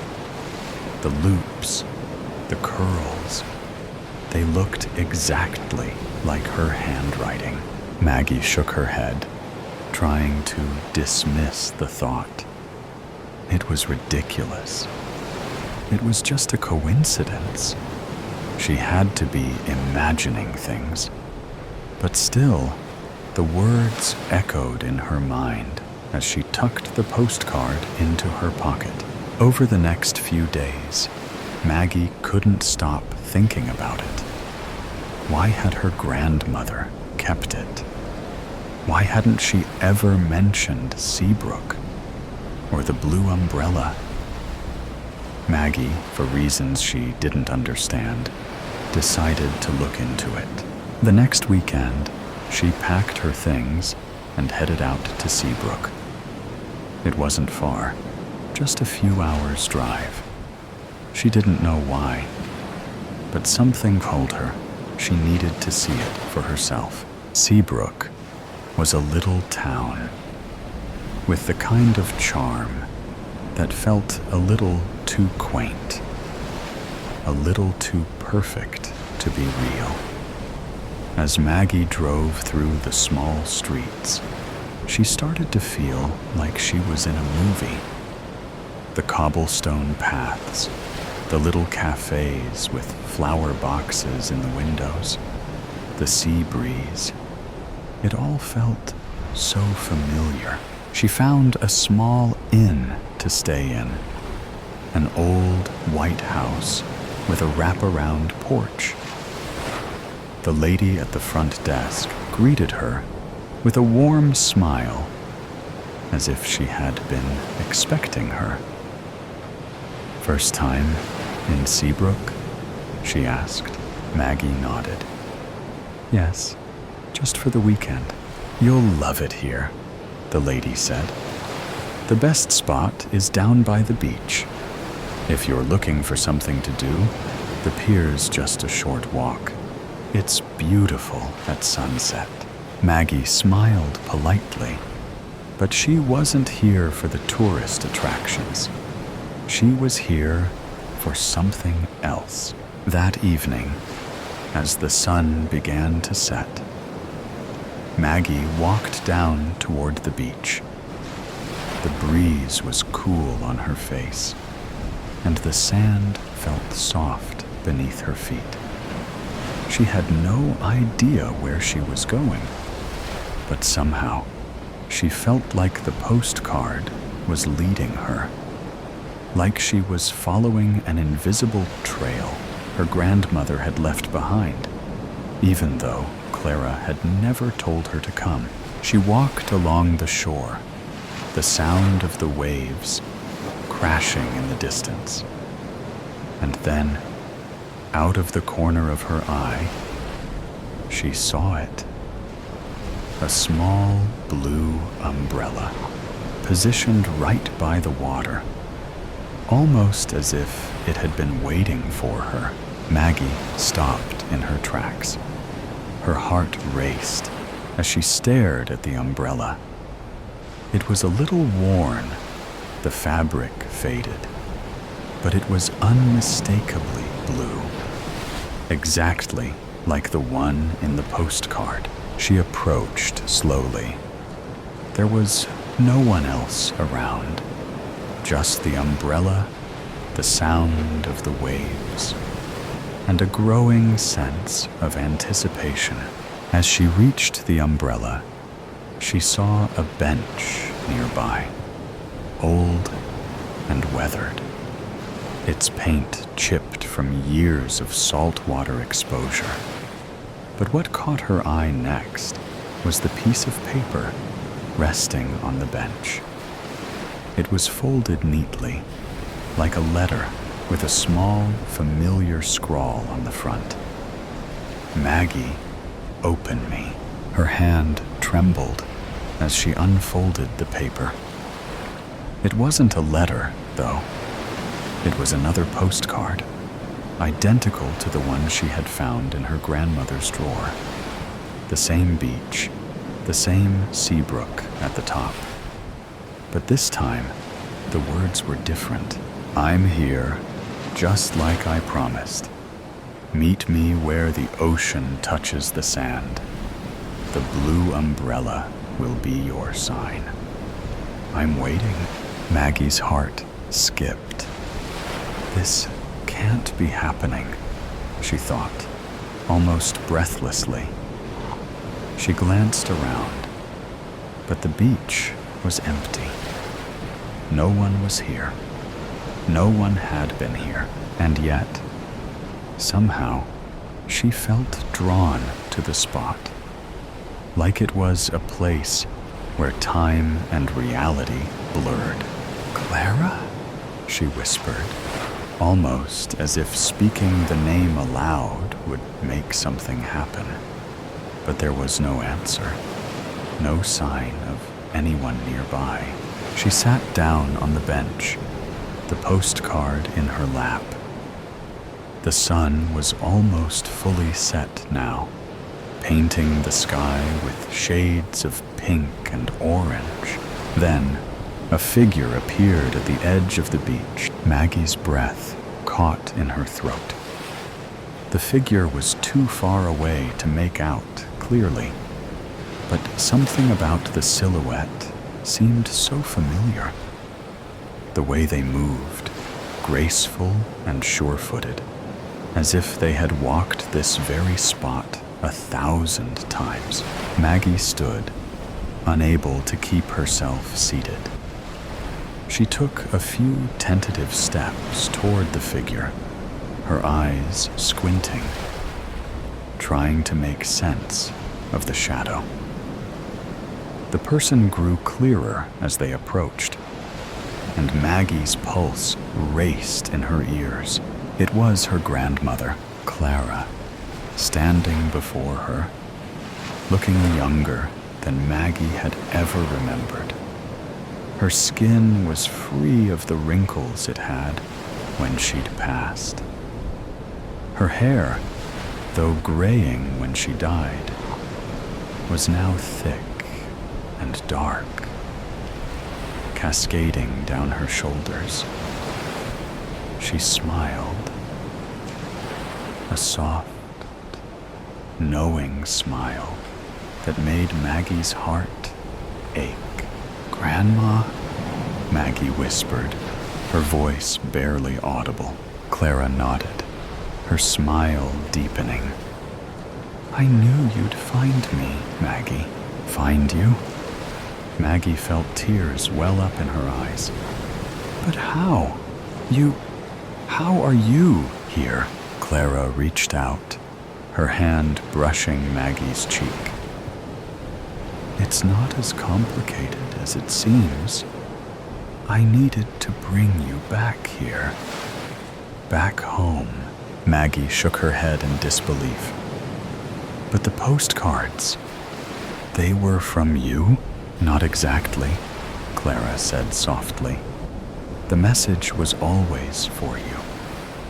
But it wasn't time for you to understand until now. You were always meant to be here, Maggie, right where the ocean meets the sand." Maggie's heart pounded, her thoughts spinning. But why the blue umbrella? Why Seabrook? Clara's eyes softened, and she gave a small, bittersweet laugh. The umbrella was just a symbol, your sign. And as for Seabrook, my dear, well, all I can say is that this is your home now. The wind picked up slightly, the ocean whispering as the world around them seemed to shift again. Like a dream slowly fading, Maggie opened her mouth to ask more, but the words caught in her throat.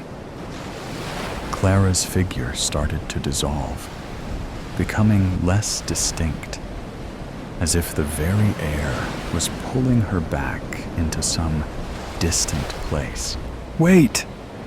Maggie called, but her grandmother's figure was already gone, leaving nothing behind but the blue umbrella and the sound of the waves. Maggie stood there, her hands trembling, her heart racing. The perfect coincidence, too good to be true, had just happened. The unspoken relative. The door to the interrogation room creaked open. A girl was inside, still in the depths of REM sleep, did not stir. Sleep was all she had, her only escape and only therapy from her current fate. She remained curled up on top of the table like a feline, conserving her energy before the hellhounds would be turned loose on her.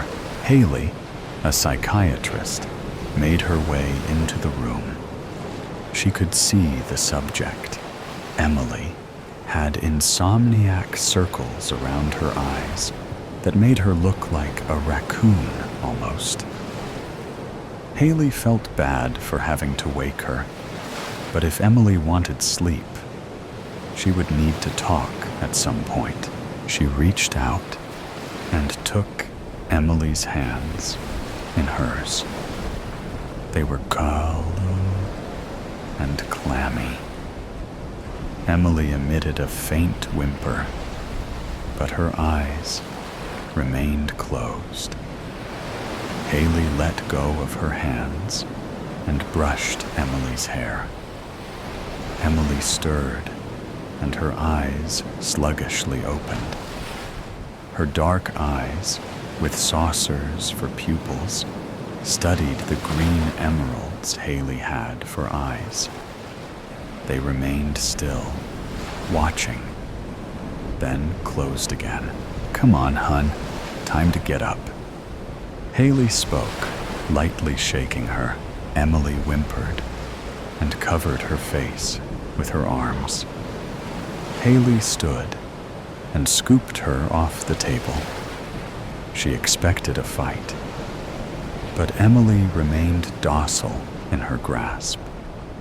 Before Haley could put her down, Emily clung to her and rested her head on Haley's shoulder.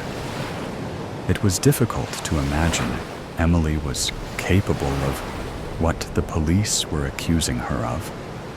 Emily was acting more like an 8-year-old than 18.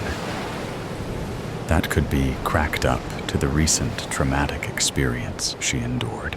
She had recently learned who her real father was, after he took her mother, and stepfather hostage.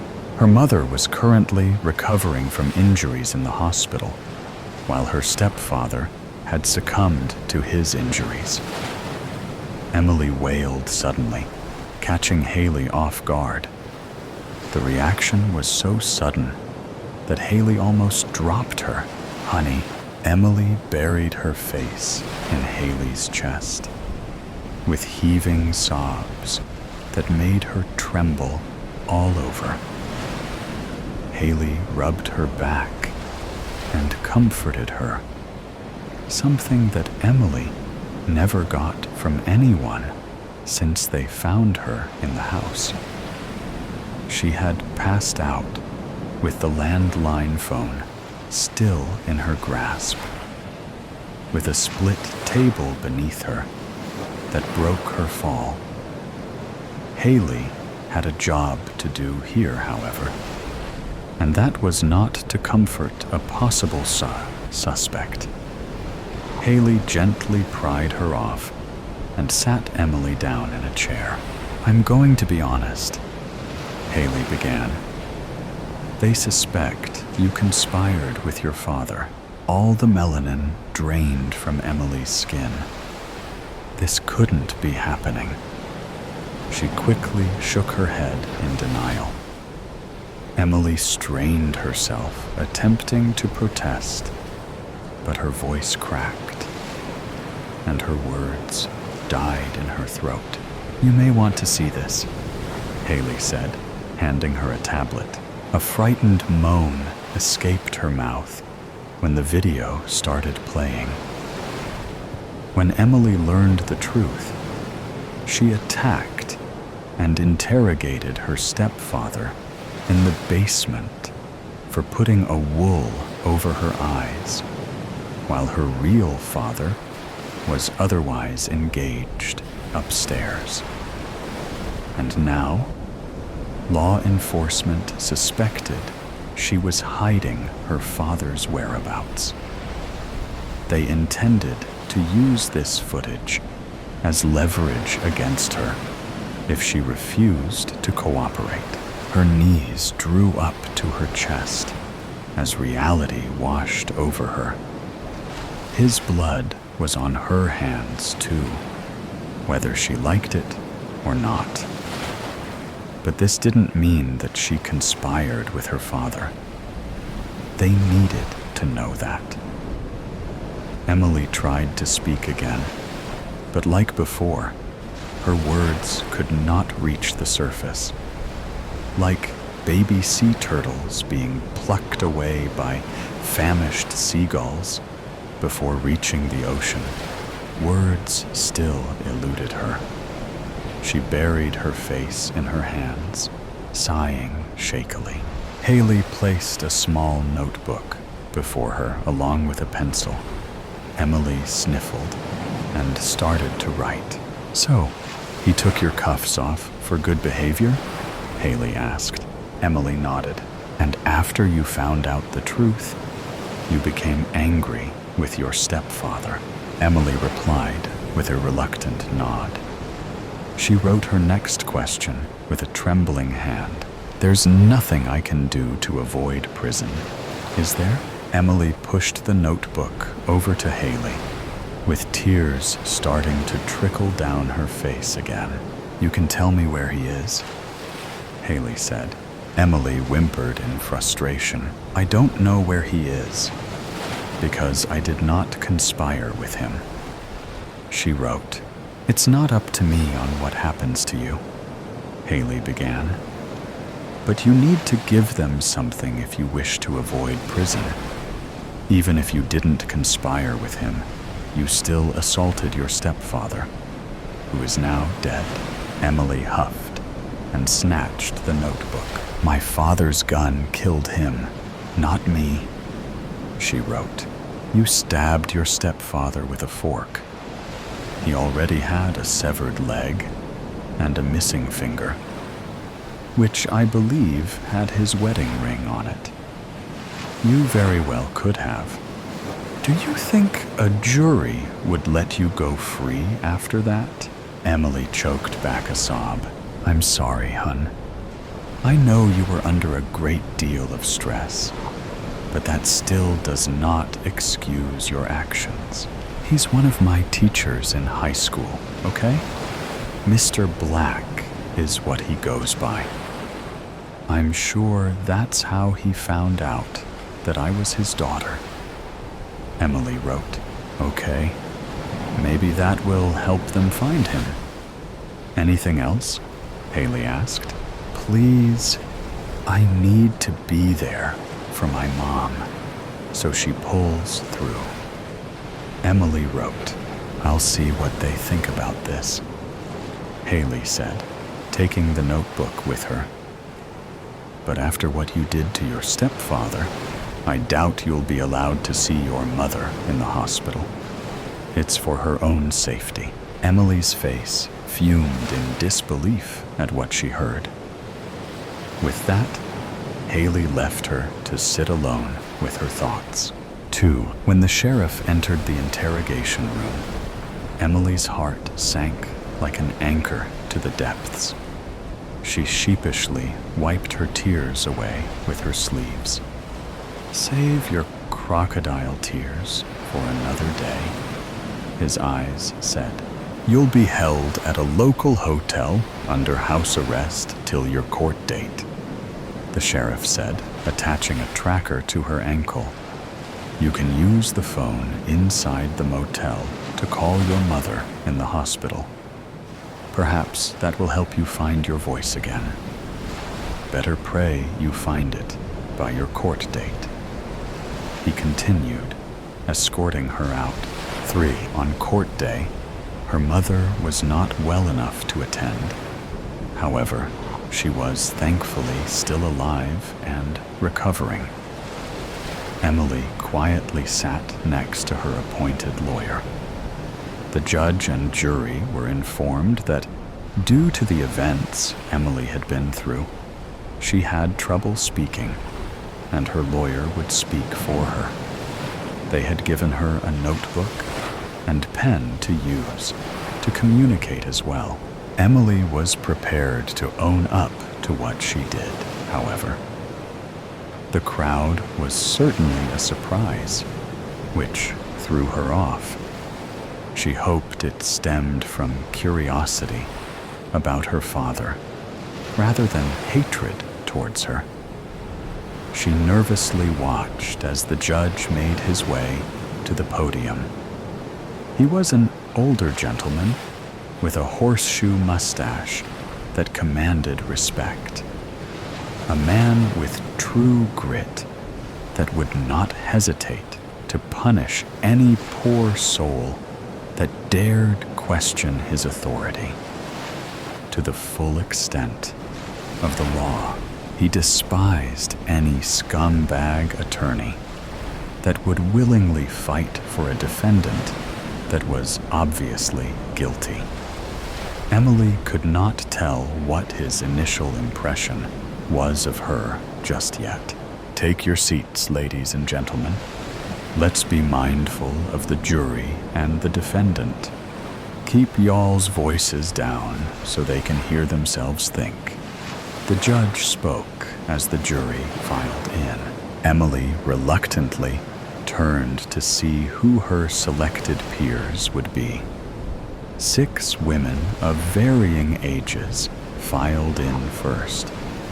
Perhaps she had a chance of being shown mercy after all. 6 men followed, and suddenly her throat felt deprived of oxygen, and her eyes dilated like saucers. The word escaped her lips, and she quickly covered her mouth with both hands.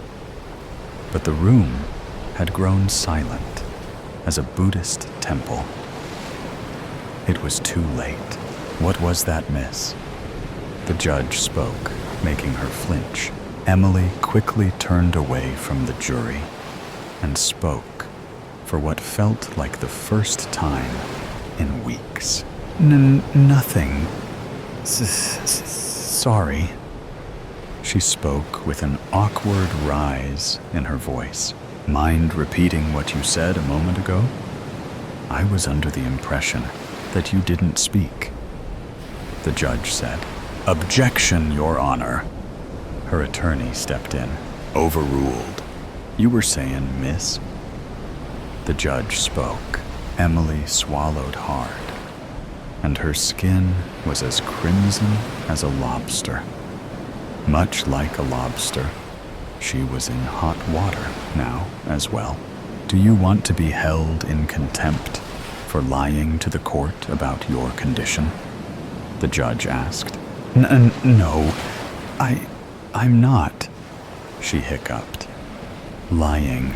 Enlighten me on how you did not lie to the court, miss. The judge pressed. Your Honor, I made it clear she has difficulty speaking, and that she is, or in this case, was temporarily mute. The key word was temporarily. Her attorney spoke. Clearly, she speak for herself now, mister. Now would you or she care to repeat what her first spoken word was, so we can move forward with this case? The judge replied, Objection, Your Honor. Her attorney spoke before Emily placed her hand on his wrist. Overruled. The judge spoke to him. Please, Emily said to her attorney before standing to face the judge. I saw someone that looked like my dad. That's all. I'm mistaken, obviously. But it took me by surprise. So, we have it on record. Repeat the exact word you spoke for me, miss. I will not ask you again. The judge said, Daddy, that's what I said. I was mistaken. Sorry, Your Honor. Emily spoke meekly. Why don't you point out the individual you mistook for him? Would you kindly? The judge spoke. A small trickle ran between her legs, and Emily winced, hating herself. In fact, Why don't we show everyone what her father looks like? Shall we? The judge said. And a projector flashed a picture of Mr. Black on the wall behind him. This is the man responsible for the death of Emily's stepfather and for her mother, who is currently in hospice care. What we are here for currently, ladies and gentlemen of the jury, is to figure out whether Emily knows of his whereabouts, and two, whether she conspired with him against her stepfather. The judge spoke. Now isn't that a load of horse shit? A voice cackled. A man in the jury stood. And Emily's fears were confirmed. His disguise could fool most, but not her. You think she's capable of this? Hell, she couldn't even keep it together when she caught a glance of my face. Mr. Black laughed, pressing his revolver against another juror, urging them to walk up with him. The police officers and security guards all drew their weapons, but Mr. Black revealed his own weapon that was strapped to his chest. There was a rise of panic from the bystanders and the jury. Enough! The judge roared, and the crowd simmered down. As the Joker once said, let's not blow this out of proportion. I'll only take a moment of your time, one way or another. Mr. Black said, you've got balls showing your face around here. The judge spoke.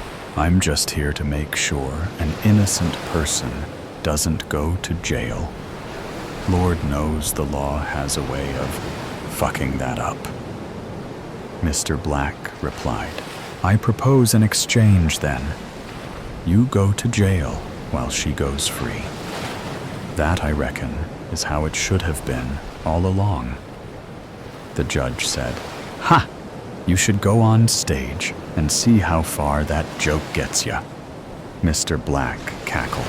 What's the plan here? What's your end game? The judge asked. It's simple. If you all want to live, you let us leave quietly. Remember, the juror I replaced is elsewhere, awaiting your assistance. Mr. Black said. The judge, a veteran from the war in Afghanistan, recognized the bomb Mr. Black had strapped to his chest. It was capable of taking out a whole block. Everyone inside this building would be cooked like a Thanksgiving turkey when all was said and done. Drop y'all's weapons, the judge ordered. The officers followed suit.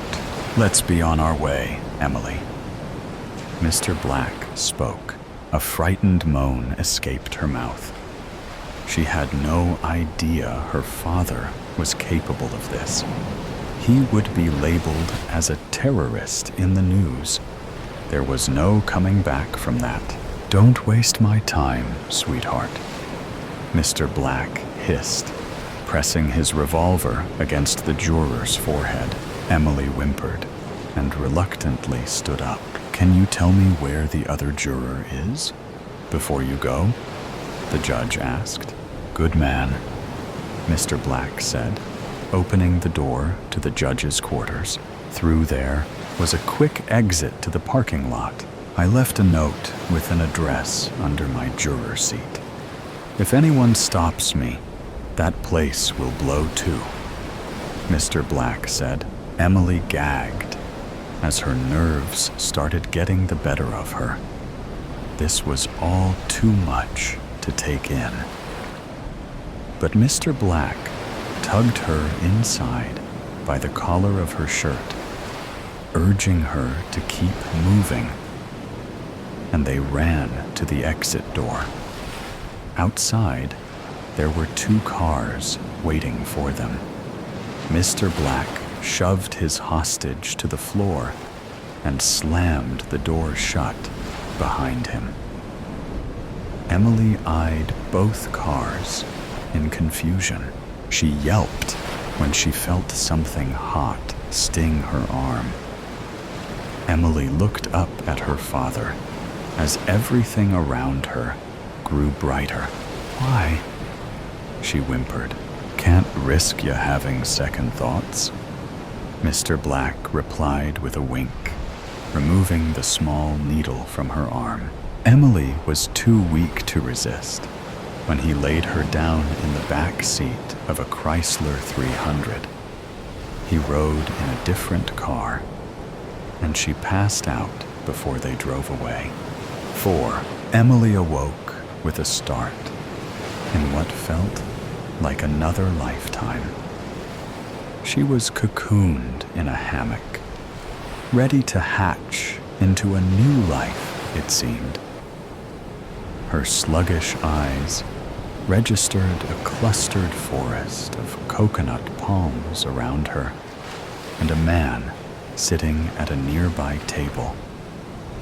He wore a straw hat and was sipping on a pina colada. "Welcome back," Mr. Black said. The ocean was a shimmering shade of teal in the sunlight, roaring in the distance. "Is Mom okay?" Emily slurred. "She'll be fine," Mr. Black said, "but she'll need her distance for some time before she forgives us. Goodbye, Mary. It's funny how I spent my whole life forming relationships, working, trying to be a good person, and building something out of nothing to feel safe, secure, and happy. It's even funnier how it all went away in a matter of few days. A few days that rocked my world, ruined all my foundations, and forced me to take steps I would never imagine to have to take. My black boots slightly sink in the mud, and I swear at myself that I chose this specific day for such an unimportant matter. Didn't the weather prediction say it will rain all night?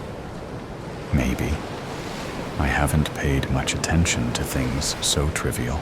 I fix my black coat, seeing it has lifted slightly in the corner, and feel a cold breeze wash over my bare legs. I should have worn leggings or at least tights, but I couldn't find any black ones. And surely I should not be wearing any other color to the funeral. It's hardly a funeral, though. I am the only person here, watching the freshly dug ground and the sun reflecting stone gravestone. Marianne Robinson, the grave says. Her date of birth and death are also engraved, but no other message, like others have. There are no loving daughter, or she left us too soon, or some cheesy poem quote about inevitable death and the horror of young people dying. She was only 26 years old. It definitely is too young to die. She's had her whole life ahead of her. And now, she's buried on some old, almost abandoned cemetery where no one will visit her, bring fresh flowers, or tend to her grave. Marianne was a fearful person. She was too scared to stand up to her toxic manager at work and let them bully her. She was in a relationship with a man she didn't love because being on her own terrified her. She never voiced her feelings, fought for what she believed, or chased her dreams. She was living an anxious life and never tried to change it. I sit down at the bench, just a couple of steps away from the grave, and I keep looking at the stone, as if it is going to speak to me, give me some words of comfort or reassurance. But nothing comes my way, except the cold wind, a not very warm sun flashing my eyes. I take a deep breath and put my hands on my knees. You had it coming, I almost whisper, not wanting for my words to be stolen by the wind and scattered across the land. You very damn well had it coming, and you know it. Saying it doesn't ease my hurt. If anything, it makes me more angry. Because it is true. You should have quit it when you had a chance. It is too late now, I guess. I take another deep breath, trying to calm down my emotions. The sun hides behind the miserable clouds, and the windy breeze feels even colder now. My whole body shivers in response, and muscles tense up. A mostly cloudy and cold day is a perfect setting for funeral. Makes it easier to leave the graves behind and dive into the warmth of a car or a house, but not me. I can't leave just yet. Not until I finish what I started. Marianne lived in a belief that if she consciously stayed out of trouble and allowed people to walk all over her, she would be at peace. It worked for a while. The problems didn't seem like problems back then. She forgave everyone who hurt her, never questioned anyone's actions or motives, agreed to everything she was thrown at. It was the ultimate goal, wasn't it? Until it stopped working. The trouble came looking for her, and she couldn't keep it away, regardless of how hard she tried. That was the first time she fought back, stood her ground, and followed her beliefs. It wasn't enough. It was never going to be enough. And now, she's stuck in this endless loop of bad decisions she can never make right. And it still hurts me to know that Marianne will never be fully free. I glance at my purse that I placed next to me on the bench and swallow hard, feeling my anxiety rise once again. It has to be done. I remind myself, hoping it will bring me some courage. It doesn't, but it was worth a try. It has been a while since that information has been dropped on me, and the steps I need to take been explained. I have had enough time to process and digest everything, yet I'm still worried. It is an incredibly serious situation, and I cannot predict how this will affect me in the future. Yet I have no choice. The worst thing has already happened. Now, I just have to keep covering my tracks to stay hidden, stay a shadow that no one can catch. And killing Marianne Robinson was the first step. I reach for my bag, take out her passport, and a small, handheld shovel. The top corner of the passport is already snipped off, as per the instructions from the government received when I registered Mary's death. The next steps seem easy to make, but yet feel the hardest. They feel final, as if killing someone is not final enough. Reluctantly, I open the passport and look at the photo.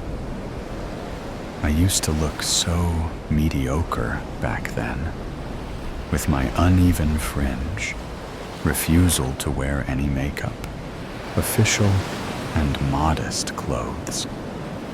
I didn't even smile for that picture. Apparently, it was the rules. I then glance at the name written next to the photo, and I take another deep breath. My passport is still valid for another 2 years. Or it would be, hadn't I cut off the corner. But it doesn't matter. I am dead. Officially, I had to die. The work I will be doing is dangerous, risky, and very important. All the ties to my previous life had to be cut, and that's why Marianne had to die. For Cassie to be born. I approach the grave and kneel on the grass. With a pounding heart, I dig a foot-deep hole into the fresh ground and gently place the passport there. After filling the hole back up, I stand up and keep staring at my grave. "Goodbye, Mary," I whisper, with a single tear rolling down my cheek. I don't wipe it. I allow it to slowly drop on the ground. Lessons from my shadow dreams. It was storming. The sky a slab of slate with swollen thunderclouds crowding its expanse, each nudging for room.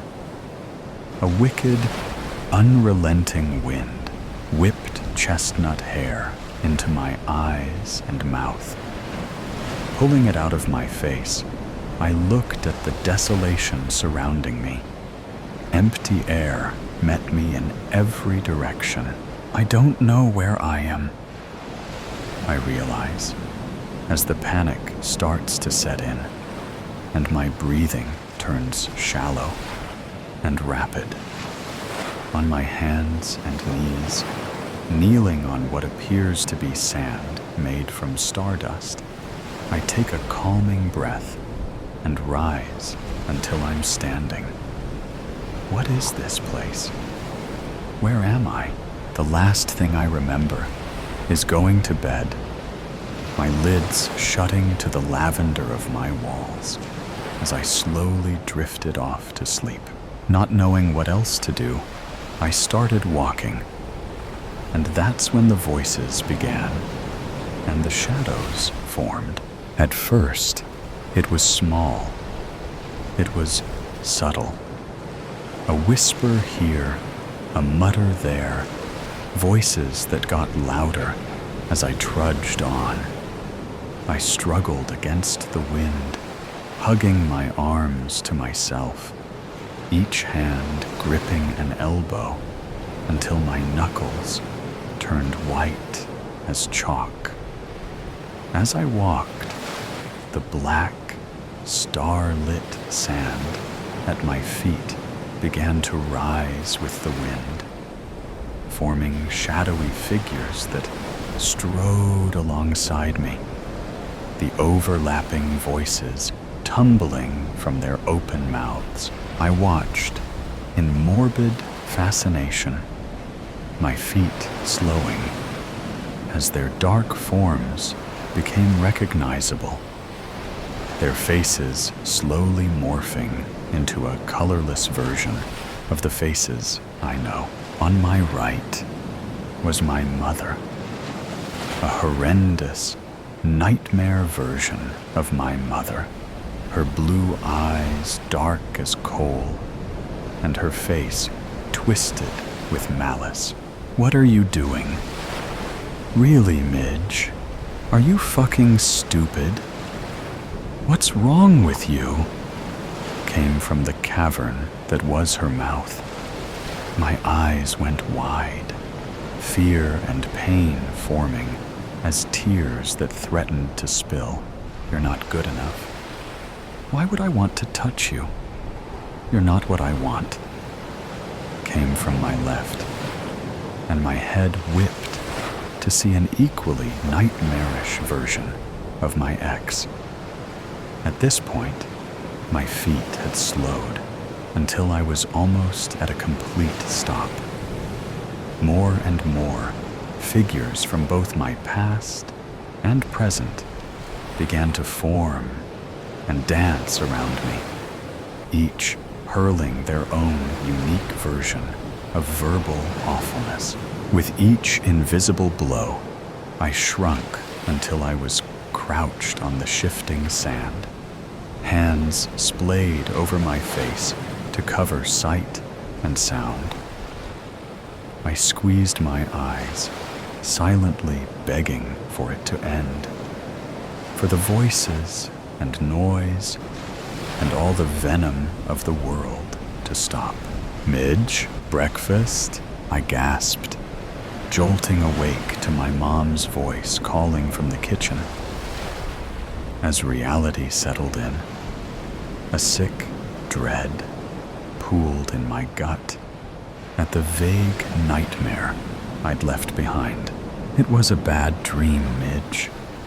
Just a bad dream," I mumbled to myself as I rubbed the sleep from my eyes. I tramped downstairs, the thick soles of my boots making loud thuds on each carpet-covered step. I slid into a distressed wooden chair at our equally distressed dining table that doubled as our breakfast nook. As I shoved eggs in my mouth, scrambled just how my mom knows I like it, I thought about our history exam today with rising anxiety. I was not the best at memorizing details, like dates or times, and last night Amy had another drama round with her douche of a boyfriend. My mom sat across from me, early morning sunlight streaming in from the window sink, sipping coffee from the chipped Mom of the Year mug I got her for Christmas last year, before Dad left. Before it all fell apart, we sat together in silence. She analyzed me over her mug as I finished off my butter-soaked toast. "You okay, honey? You seem stressed," she asked with a slight tilt of her head.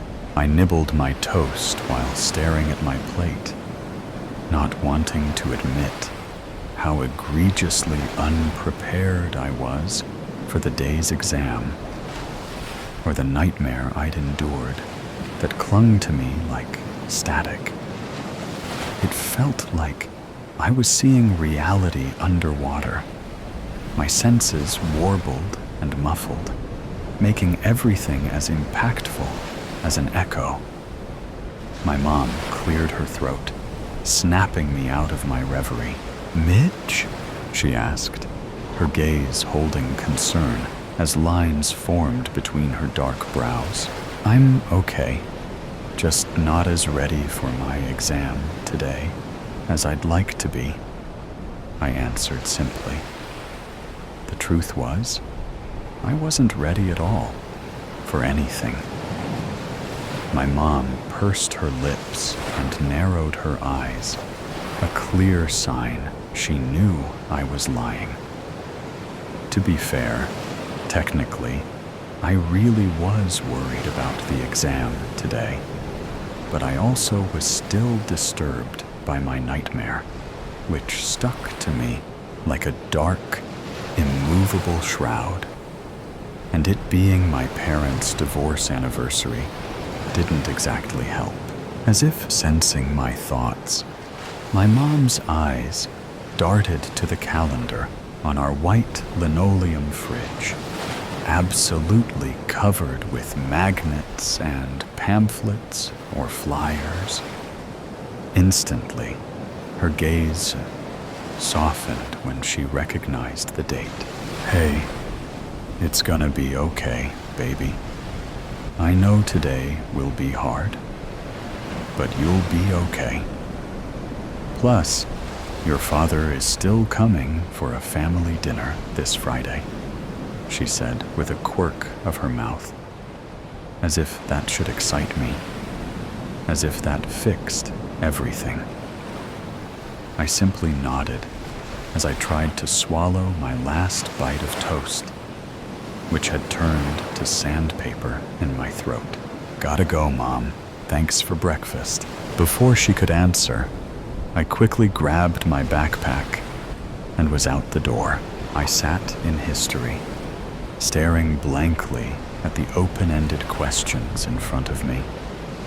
Mr. Sikowitz sat at his desk in the front of the class, hunched over papers he was likely grading for a different set of students, his red pen lightly roving and marking with steadfast eyes. I looked back down at the unanswered prompts in front of me and felt my heart start to quicken. Gods, I'm screwed. Dad would be so disappointed, I thought with increasing fear.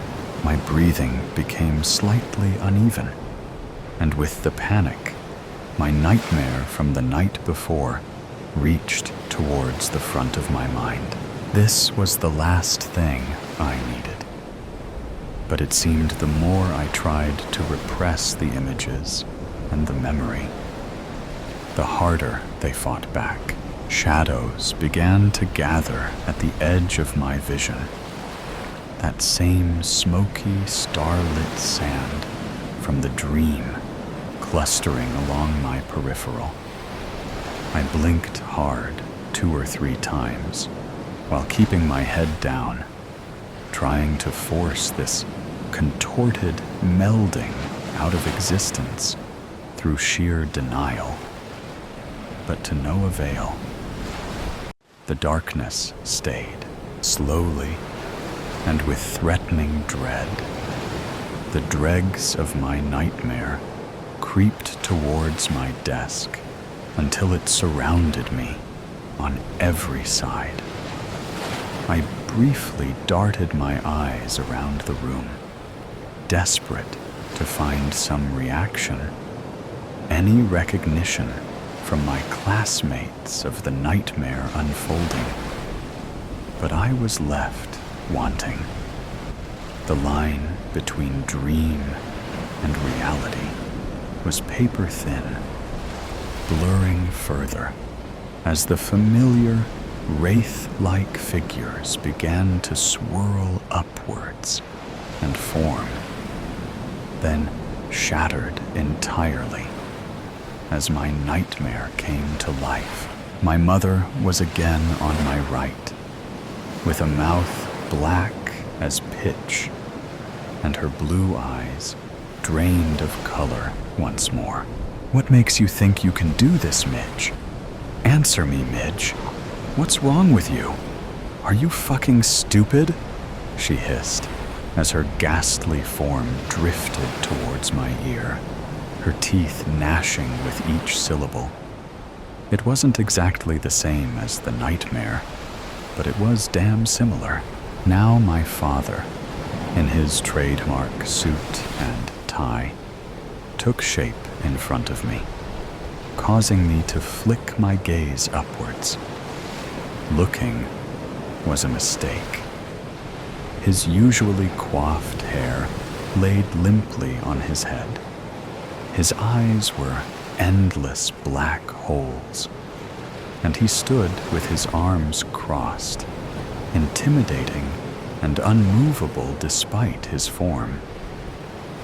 His slightly transparent clothes were rumpled and worn, which wasn't like him at all. and he looked at me with a face of disgust and hatred as I'd never known. At least, not from him. "Grow up, Midge. What's your problem? Why can't you just get this right?" he shouted, somehow slamming his not-so-solid hand on my desk, causing me to jump to my feet with a yelp, my chair making a loud crash as collateral. "Ms. Sloan, can I help you with something?" My head whipped over to Mr. Sikowitz, and just like that, as I met his dark brown eyes, the spell was broken. I looked around and realized that the echo of my nightmare had vanished, and all eyes were on me, as if deciding if they needed to grab the straitjacket now or later. I audibly swallowed. No, sorry, Mr. Sikowitz," I said, as I haphazardly righted my chair off the ground and sat while keeping my head and eyes firmly down, my dark hair creating a curtain on either side of my pallid face. The rest of the day passed in an anxiety-filled blur. At every turn and every corner, I looked for the shadows, waited for the starlit sand to reappear and inch along the edge of my vision, anticipating the god-awful convergence of my nightmare and reality. But it never did. I stared out the bus window on the way home, watching the rain spatter the glass in large, heavy drops. "Hi, honey," my mom hollered from the kitchen when she heard me walk through the door, her voice warm and rich over the cold I felt in my bones, like a homespun blanket. Our house was a pretty open floor plan, with the kitchen slightly sectioned off, but having two large archways on either end of its L-shaped design. I watched her through this opening for a moment, trying to reconcile the nightmare version of her I saw at school with the flesh and blood in front of me. She was currently unloading the dishwasher, and when her hello was met with silence, she turned to look at me, her arm pausing briefly as she made to put away a plate. Her face scrunched, and she immediately put the dish on the counter. "What's wrong, honey? Did something happen at school?" I tried to speak. I tried to open my mouth to tell her about all of it, but nothing would come except tears that began to blur my vision. "Oh, honey," my mom said, as she strode over to me, crossing the distance in 3 or 4 strides due to her unfairly long legs. I let her hug me, soaked up the feeling of being wrapped in her arms, and for a solid couple of minutes, we stood in the entryway like that. I reveled in her warmth, the sensation of her solid arms around me, and memorized every detail that made her real, keeping contact with a hand on my shoulder. She guided me to the couch where we sat, knees angled towards each other. "Honey, what is it?" she asked. I looked at her, and at first I could only stutter. As I struggled to form coherent words, I felt my anxiety and panic start to rise. The shadows were at the edge of my vision again, causing my breathing to turn rapid and shallow. "Honey?" my mom asked, leaning closer. I could barely hear her, barely see her over the pounding of my own heart. "Midge," my mom said, a bit louder now, giving my leg a slight shake as she placed her hand on my knee. The shadows and the darkness were beginning to take shape now, starlit sand rolling across the ground as it crept ever closer. Tears pooled along my lids, causing my vision to blur. Suddenly, warm, soft hands enclosed my face, and my mom's face, my real mom's face, swam in front of me. "Midge," she seemed to say in almost a whisper. "Look at me, look at me," she said, increasing the pressure around my head. "You are not broken, okay? I don't know exactly what you're seeing, but it's not real, okay? I'm real. I'm here," she said, taking the limp hand from my lap and gently placing it over her heart. I felt the softness of her wool sweater under my fingertips, like touching a cloud made of silk. I focused on her eyes, blue, just like they were supposed to be. "Your mom's, right here, Midge, right here. Not that ghoulish thing of nightmares," I thought to myself, as the vile shadow, puppeting as her, pushed and crowded closer along my peripheral. "That's it, baby. I'm right here. Breathe, honey. Breathe with me. Focus on my voice, on my face. I'm right here," she said with a squeeze of my fingers, as she had removed her hands from my head and was now holding my own in her lap, her gaze unwavering. I took a steadying breath. "Just breathe, Midge. That's all you have to do. Just breathe." I counted to 10 as I inhaled, and did the same on the exhale as my mom, keeping hold of my hands, did the same. "That's it, honey. Breathe. Just breathe.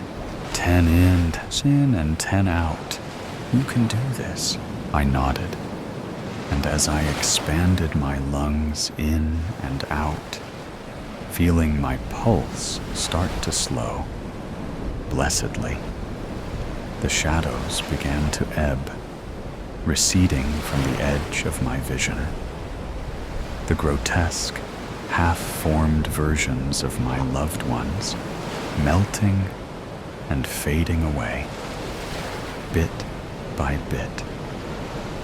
By about the 5th or 6th of these exercises, the nightmare was all but gone, the shadows having slunk back to whatever hellish mindscape they belonged to. "There she is," my mom said with relief, seeing my eyes clear and the panic gone, a slight smile playing on her lips. I crumpled, burying my head into her chest with small sobs. "Oh, honey," she let out softly, stroking the top of my head as only a mom can. "Has this happened before?" she asked gently. I lied, shaking my head slightly as I kept it tucked into the crook of her arm. Gods, her sweater felt like the softest pillow. I soaked up the comfort, Mid, do you know why your father left? I whipped my head up, pushing out of her arms, taken aback by the subject change. Realizing I wasn't going to answer her, she continued, but her face took on a faraway look, as if trying to see through the smog of time to the not-so-distant past. Our family, both the men and the women, have always struggled to master themselves. We have the curse of extreme feeling, of intangible emotions strong enough to drown countries. And for some of us, that leaks into our dreams. And then, sometimes, those dreams, usually the darkest of nightmares, leak into our reality. She shifted her focus back to me and asked with a tilt of her head, "Do you understand what I'm saying, Midge?" "No, not really," I mumbled, swallowing and tucking a loose strand of hair behind my ear. My mom leaned forward, using her thumbs to wipe away my residual tears, and took my hands in hers. "Honey, what were you feeling? What did you see?" she asked, her blue eyes piercing. I don't know," I said, avoiding her gaze. I was sitting in class, trying to take my test, and, well, I wasn't sure of some answers. And then I was thinking about Dad, and I panicked. Then the nightmare started. But no one else could see it, just me. At this, I raised my head to look at her with wide eyes, searching for answers or preparing for a straitjacket, whichever came first. My mom pursed her lips, seeming to debate how much she should or shouldn't say. I saw the moment she decided to bear all, clear as day. "Honey, you were experiencing a moment of extreme emotion, of anxiety and fear, maybe panic. And sometimes those things can make us forget who we are, or even where we are. For the few in our family who have a very special heart, our emotions can cause our worst fears or worst anxieties to come to life. It usually takes an extreme or traumatic event. And given today's date," she trailed off, her eyes going distant again. After a moment, with a shake of her head, she returned her attention to me. She made to speak, but I stopped her before she could get a word out. "What happened with Dad?" I asked. My mom silently opened and closed her mouth, clearly struggling with what to say or how to say it. "When it happened to me while I was with your father, he thought I had gone half mad. Mine was a nightmare too, a wretched one that had me crouched in the corner like a rabid animal. Once we learned of our family history and what some of us have to deal with, he decided he didn't want to stay with someone who couldn't trust her own emotions, her own feelings, whose reality and dreams tended to mix and meld until they were one and the same."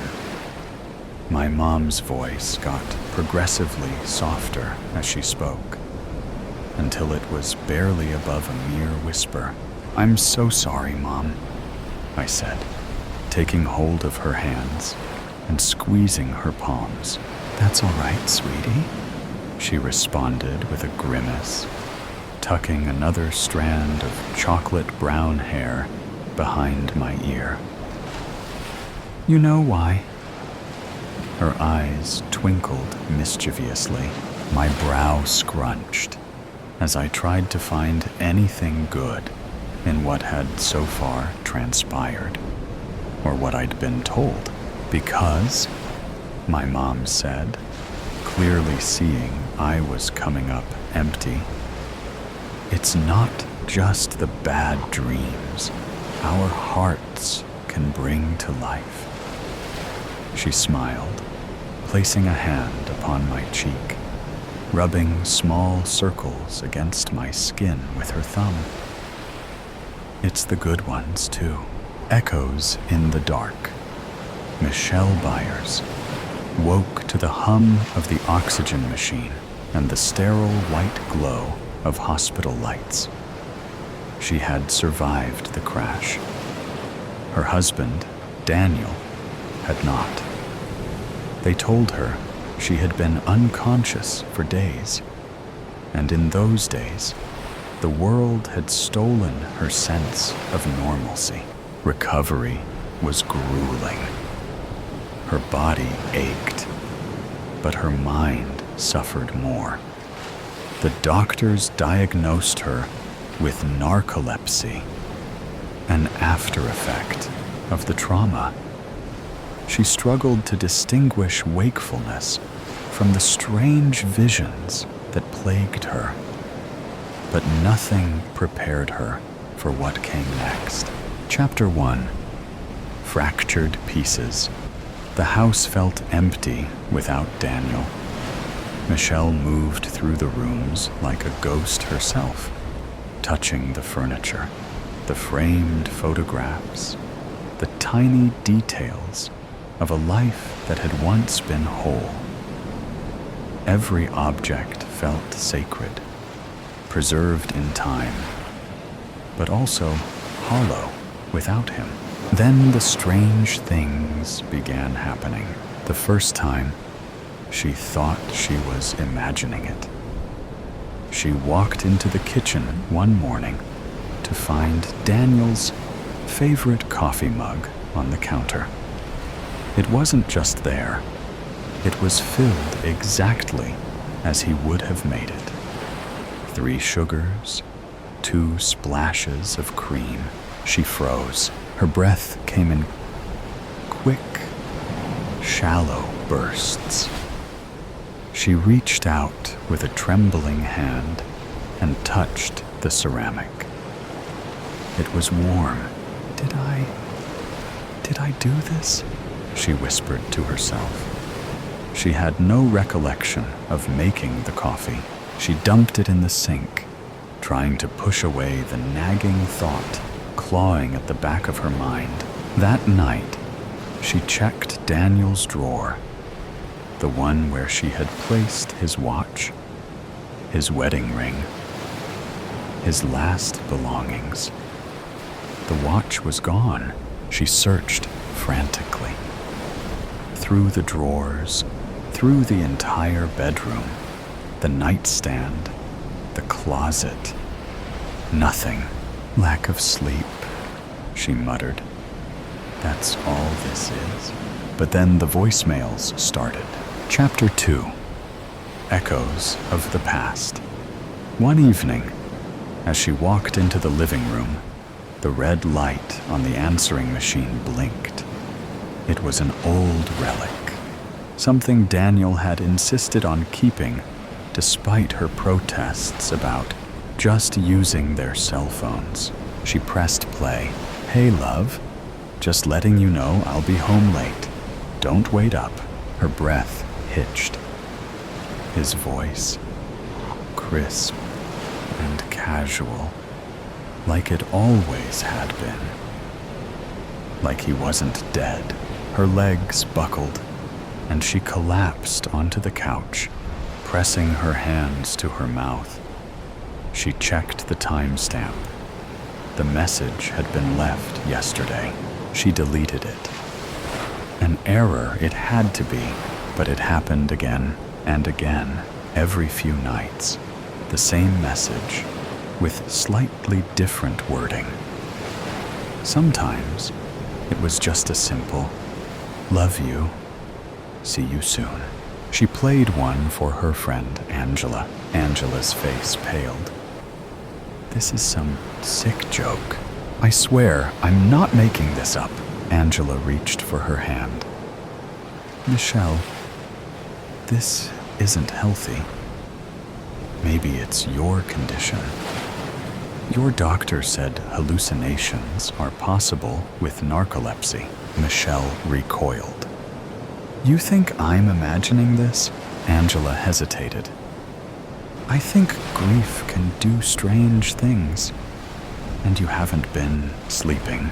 Michelle didn't argue. What was there to say? She made an appointment with her doctor, who prescribed sleeping pills to help regulate her sleep cycles. Chapter 3. The Stranger in the Coffee Shop. For weeks, the house was quiet. No misplaced objects, no strange messages. It was almost as if, by sleeping more, she had sealed whatever crack had let the past bleed into the present. Then she saw him. She was at a small cafe downtown, sipping on chamomile tea, staring blankly at her phone. It was an overcast afternoon, a steady drizzle coating the streets outside in shimmering gray. The bell over the door jingled, and a figure stepped inside. Her breath stopped in her throat. Daniel, sitting at a table near the window, laughing, his eyes crinkling in that way they always had. A woman sat across from him, stirring her coffee. Michelle's heart pounded as she stood, nearly knocking over her cup. She stumbled toward the door, her vision tunneling. Outside, the streets were a mess of honking cars, sloshing tires, and blurred figures. She tried to cross, barely noticing the screech of brakes and a driver shouting at her as she nearly stepped in front of a cab. By the time she made it to the other side, Daniel was gone. She pressed her hands to the cafe window, her breath fogging up the glass. No, no, no, no. Her hands shook as she pulled out her phone and called Angela. "He's alive," she gasped. "Angela, I swear to God, I just saw him." Angela's voice was strained. "Michelle, that's impossible. I saw him," she screamed, drawing the attention of pedestrians. She turned, scanning the street wildly. No sign of him. Chapter 4. The Cracks in Reality. When she got home, the silence of the house felt like it was pressing down on her.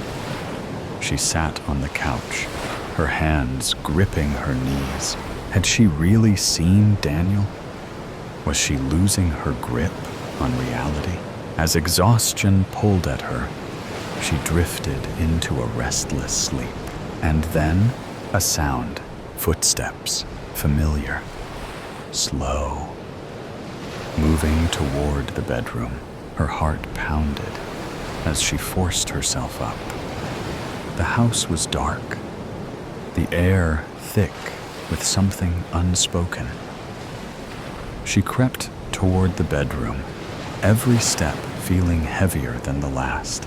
She pushed open the door. Nothing. Her breath came in ragged gobs. She turned on the light.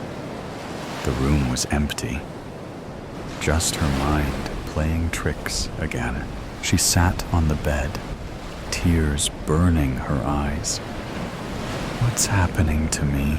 Then her phone rang. She snatched it up, hands shaking. Mom? Honey? Her mother's voice was soft. I just wanted to check on you. I'm not okay, Michelle whispered. Mom, I saw him. I saw Daniel. Her mother hesitated. Michelle, you know we talked about this before. You and Daniel discussed his wishes in case something happened. You don't remember? A cold wave washed over her. No, we never had that conversation. Her mother sighed. And what about your trip to the lake house last summer? The one he planned? The words stuck in her throat. That never happened. Did it? Then she noticed something else. Her hands, they were different. The faint scar from childhood, gone. The calluses from her years of playing piano, missing. Her reflection in the bedroom mirror flickered for a second. An almost imperceptible glitch, as though the pixels themselves struggled to keep her image in place. Then the bedroom door creaked open. Footsteps, familiar, a shadow in the doorway. Michelle, the voice whispered. Her pulse stilled. Her breath caught in her throat. She turned and saw herself standing there, watching. The world cracked apart. Darkness swallowed her whole. When Michelle awoke, the room looked the same, but wrong. The pictures on the wall were slightly different. Her wedding photo with Daniel now showed them standing in front of a place they had never been. The color of the curtains had changed. Her phone no longer recognized her face. She stumbled to the bathroom, flicked on the light, and gasped. The reflection stared back with blank eyes. Her face, similar, yet unfamiliar. Sharper jaw, eyes a shade too light, skin too smooth. The scar on her collarbone from the skiing accident years ago was gone. A mechanical voice echoed faintly from her phone behind her. System error, biometric mismatch. Please verify user identity. She backed away from the mirror, from the glass that shimmered like liquid for half a second, as if the world was re-rendering itself in real time. She opened drawers, desperate for something familiar, something hers. But the clothes weren't hers. The books on her shelf bore her name as the author, only she'd never written them. The covers depicted surreal scenes, cities made of bone, people with stitched smiles, hollow-eyed children staring up at crimson moons. She ran outside. The street was there, but so quiet. The sky above was bruised purple, the clouds tinged with red. No birds, no wind. Every person she passed moved too slowly, their limbs jerky, robotic. They didn't blink, didn't speak, didn't see her. Michelle walked in a daze, her breath fogging in the warm air. The newsstand still had papers, but the headlines made her stomach twist. Temporal leak worsens. Memory replacements imminent. Global consciousness sync delayed. Users report phantom lives. Version control glitch detected. Subject 487. M. Byers. Flagged for recalibration. Subject She turned to flee, but froze when she saw the cafe. The same cafe where she'd seen Daniel weeks ago. And there he was again, laughing, alive. Wrong. Sitting across from someone with her face. The other, Michelle, turned, and their eyes met. The world paused. A buzzing started low in her ears, rising to a high-pitched shriek. The people froze mid-step. The air shimmered. The other Michelle stood slowly and began to walk toward her. Michelle backed up, stumbling into a metal pole. A nearby screen flickered to life, displaying the symbol of an eye with fractals radiating outward. Then, a voice spoke from nowhere and everywhere. Welcome, Subject 487. Consciousness sync complete. Version displacement detected. Initiating purge. Michelle screamed, but there was no sound. Only light. And then oblivion. Epilogue. Static. In a bright white room with no doors, Michelle sits at a desk. Her hands type furiously on a keyboard that glows with symbols she doesn't recognize. On the wall, a screen shows surveillance feeds. Dozens of herselves navigating fractured realities. Some crying, some lost, some laughing beside Daniel. A door finally opens behind her. A figure enters. It's her again. This time, dressed in clinical white, clipboard in hand. Her eyes are cold, unblinking. Reset failed. Clipboard Michelle says. They always fight it. Desk Michelle whispers. They remember too much. Clipboard. Michelle tilts her head. Try a deeper extraction next time. Desk. Michelle nods, tears streaking down her face. Which one is the real me? The clipboard falls to the floor. No answer. The light flickers. The room glitches. And somewhere, in another version of reality, a woman named Michelle Byers wakes up again to the hum of an oxygen machine and the sterile white glow of hospital lights. Was it all a dream, or was this the dream? She doesn't know anymore, and maybe she never did. In the name of the park, they say you never really know what someone is like. Not truly. Life has a funny way of showing you. Coincidences, they call them. Those little twists of fate that seem too good to be true. Like how, just as the park started filling up with the wrong kinds of people, they all began to disappear, one by one. Strange, isn't it? I've lived here for decades, in this little house with its flower boxes and its white shutters, watching the seasons change, watching the people come and go at the park across the street. For so long, the park was perfect. Flowers bloomed each spring, and the trees provided shade for the frolicking that took place under them. The good people were always there, the ones who respected it.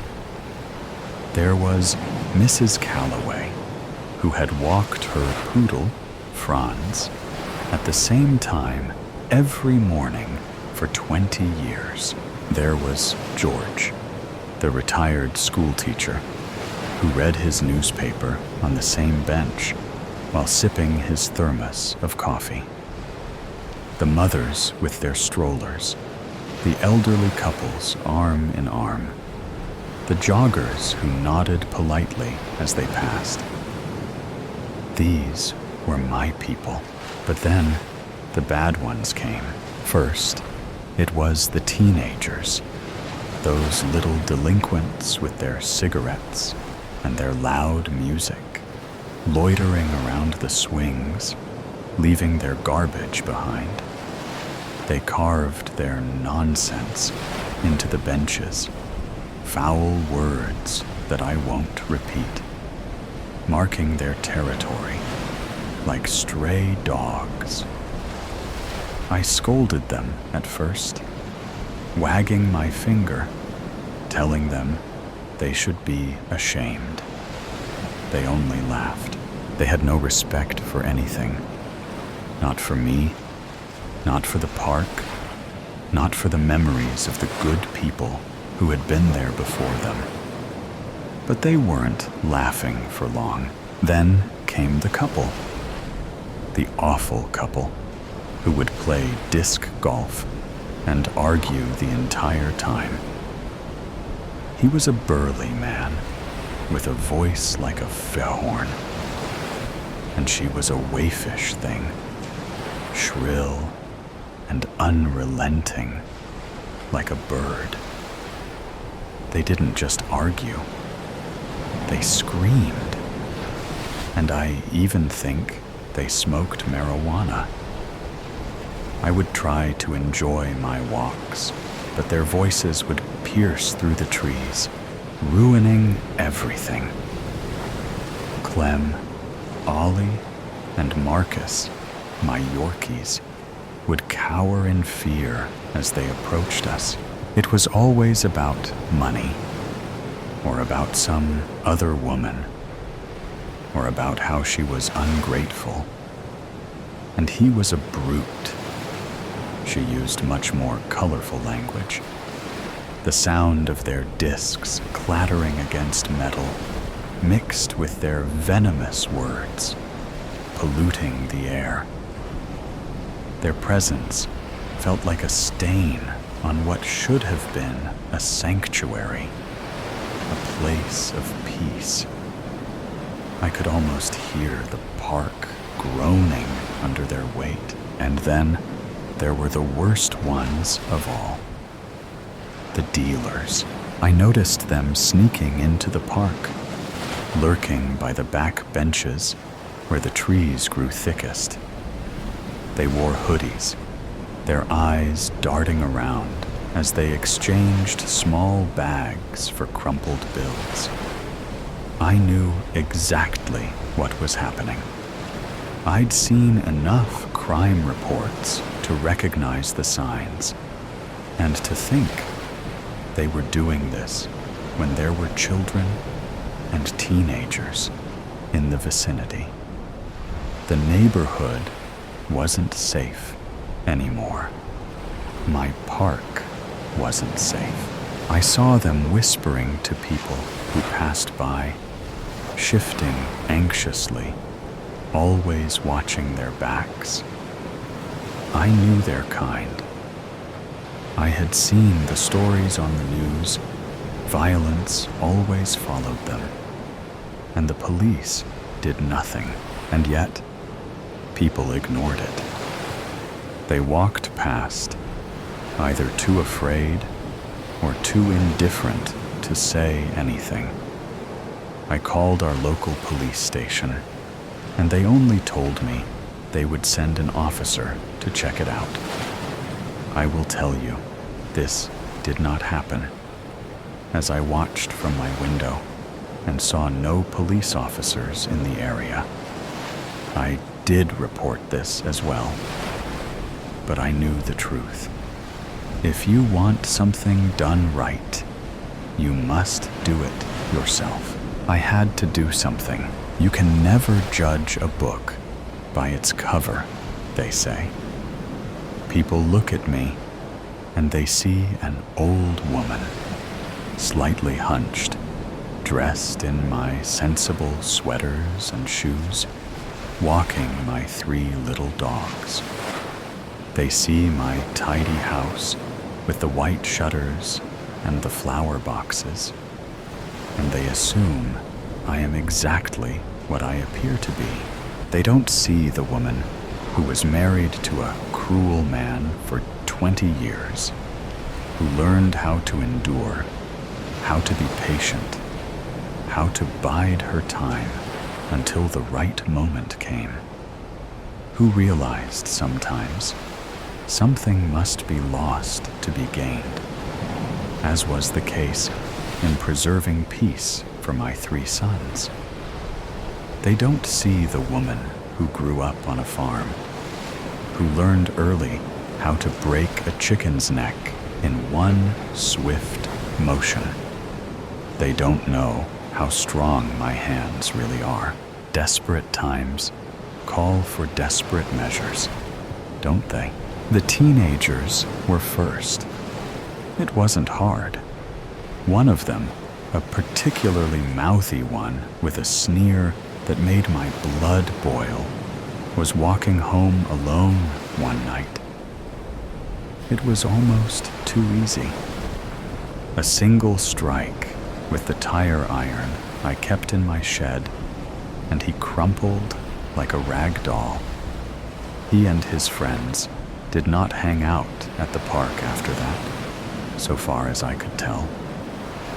It was strange how quickly the others took the hint. The arguing couple was next. I followed them, listening to their voices rise in fury. They were on the edge of the park, past the old fence, where no one went anymore. She was crying, and he was yelling, his voice shaking the leaves. I didn't even hesitate.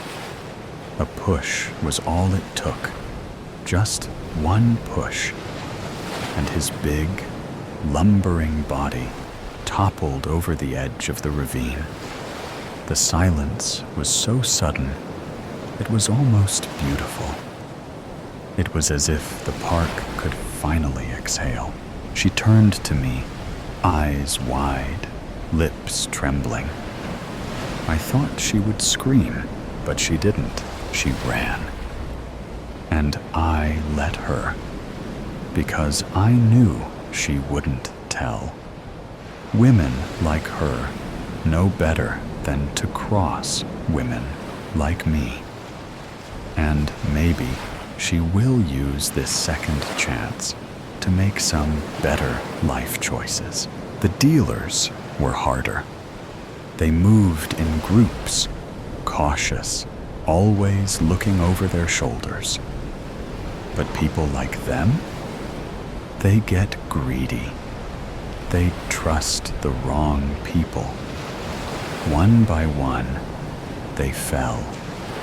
Each disappearance, a small victory.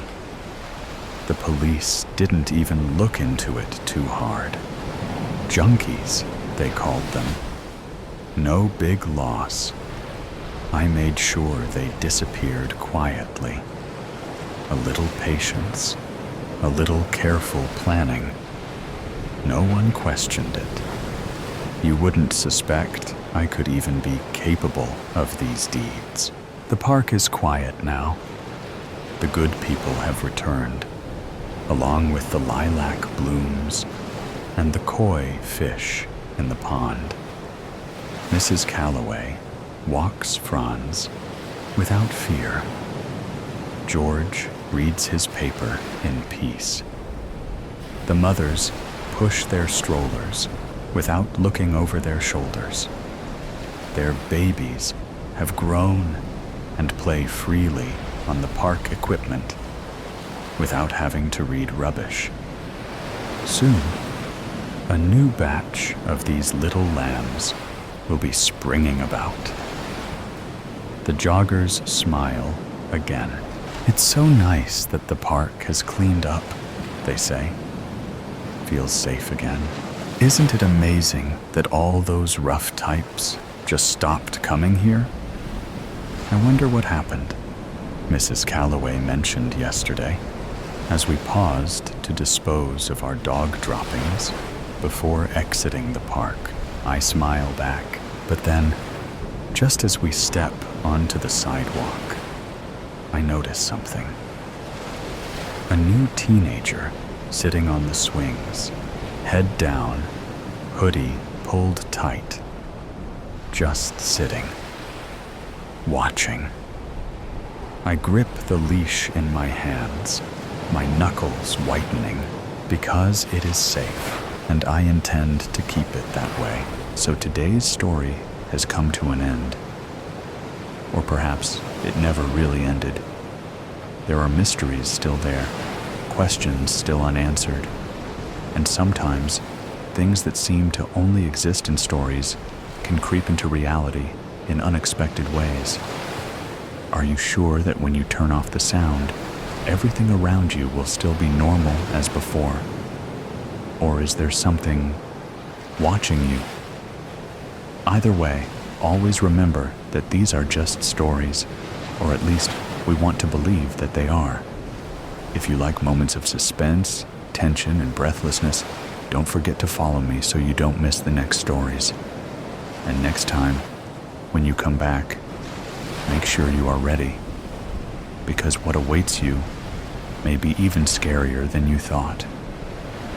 See you again if you still have the courage to continue listening.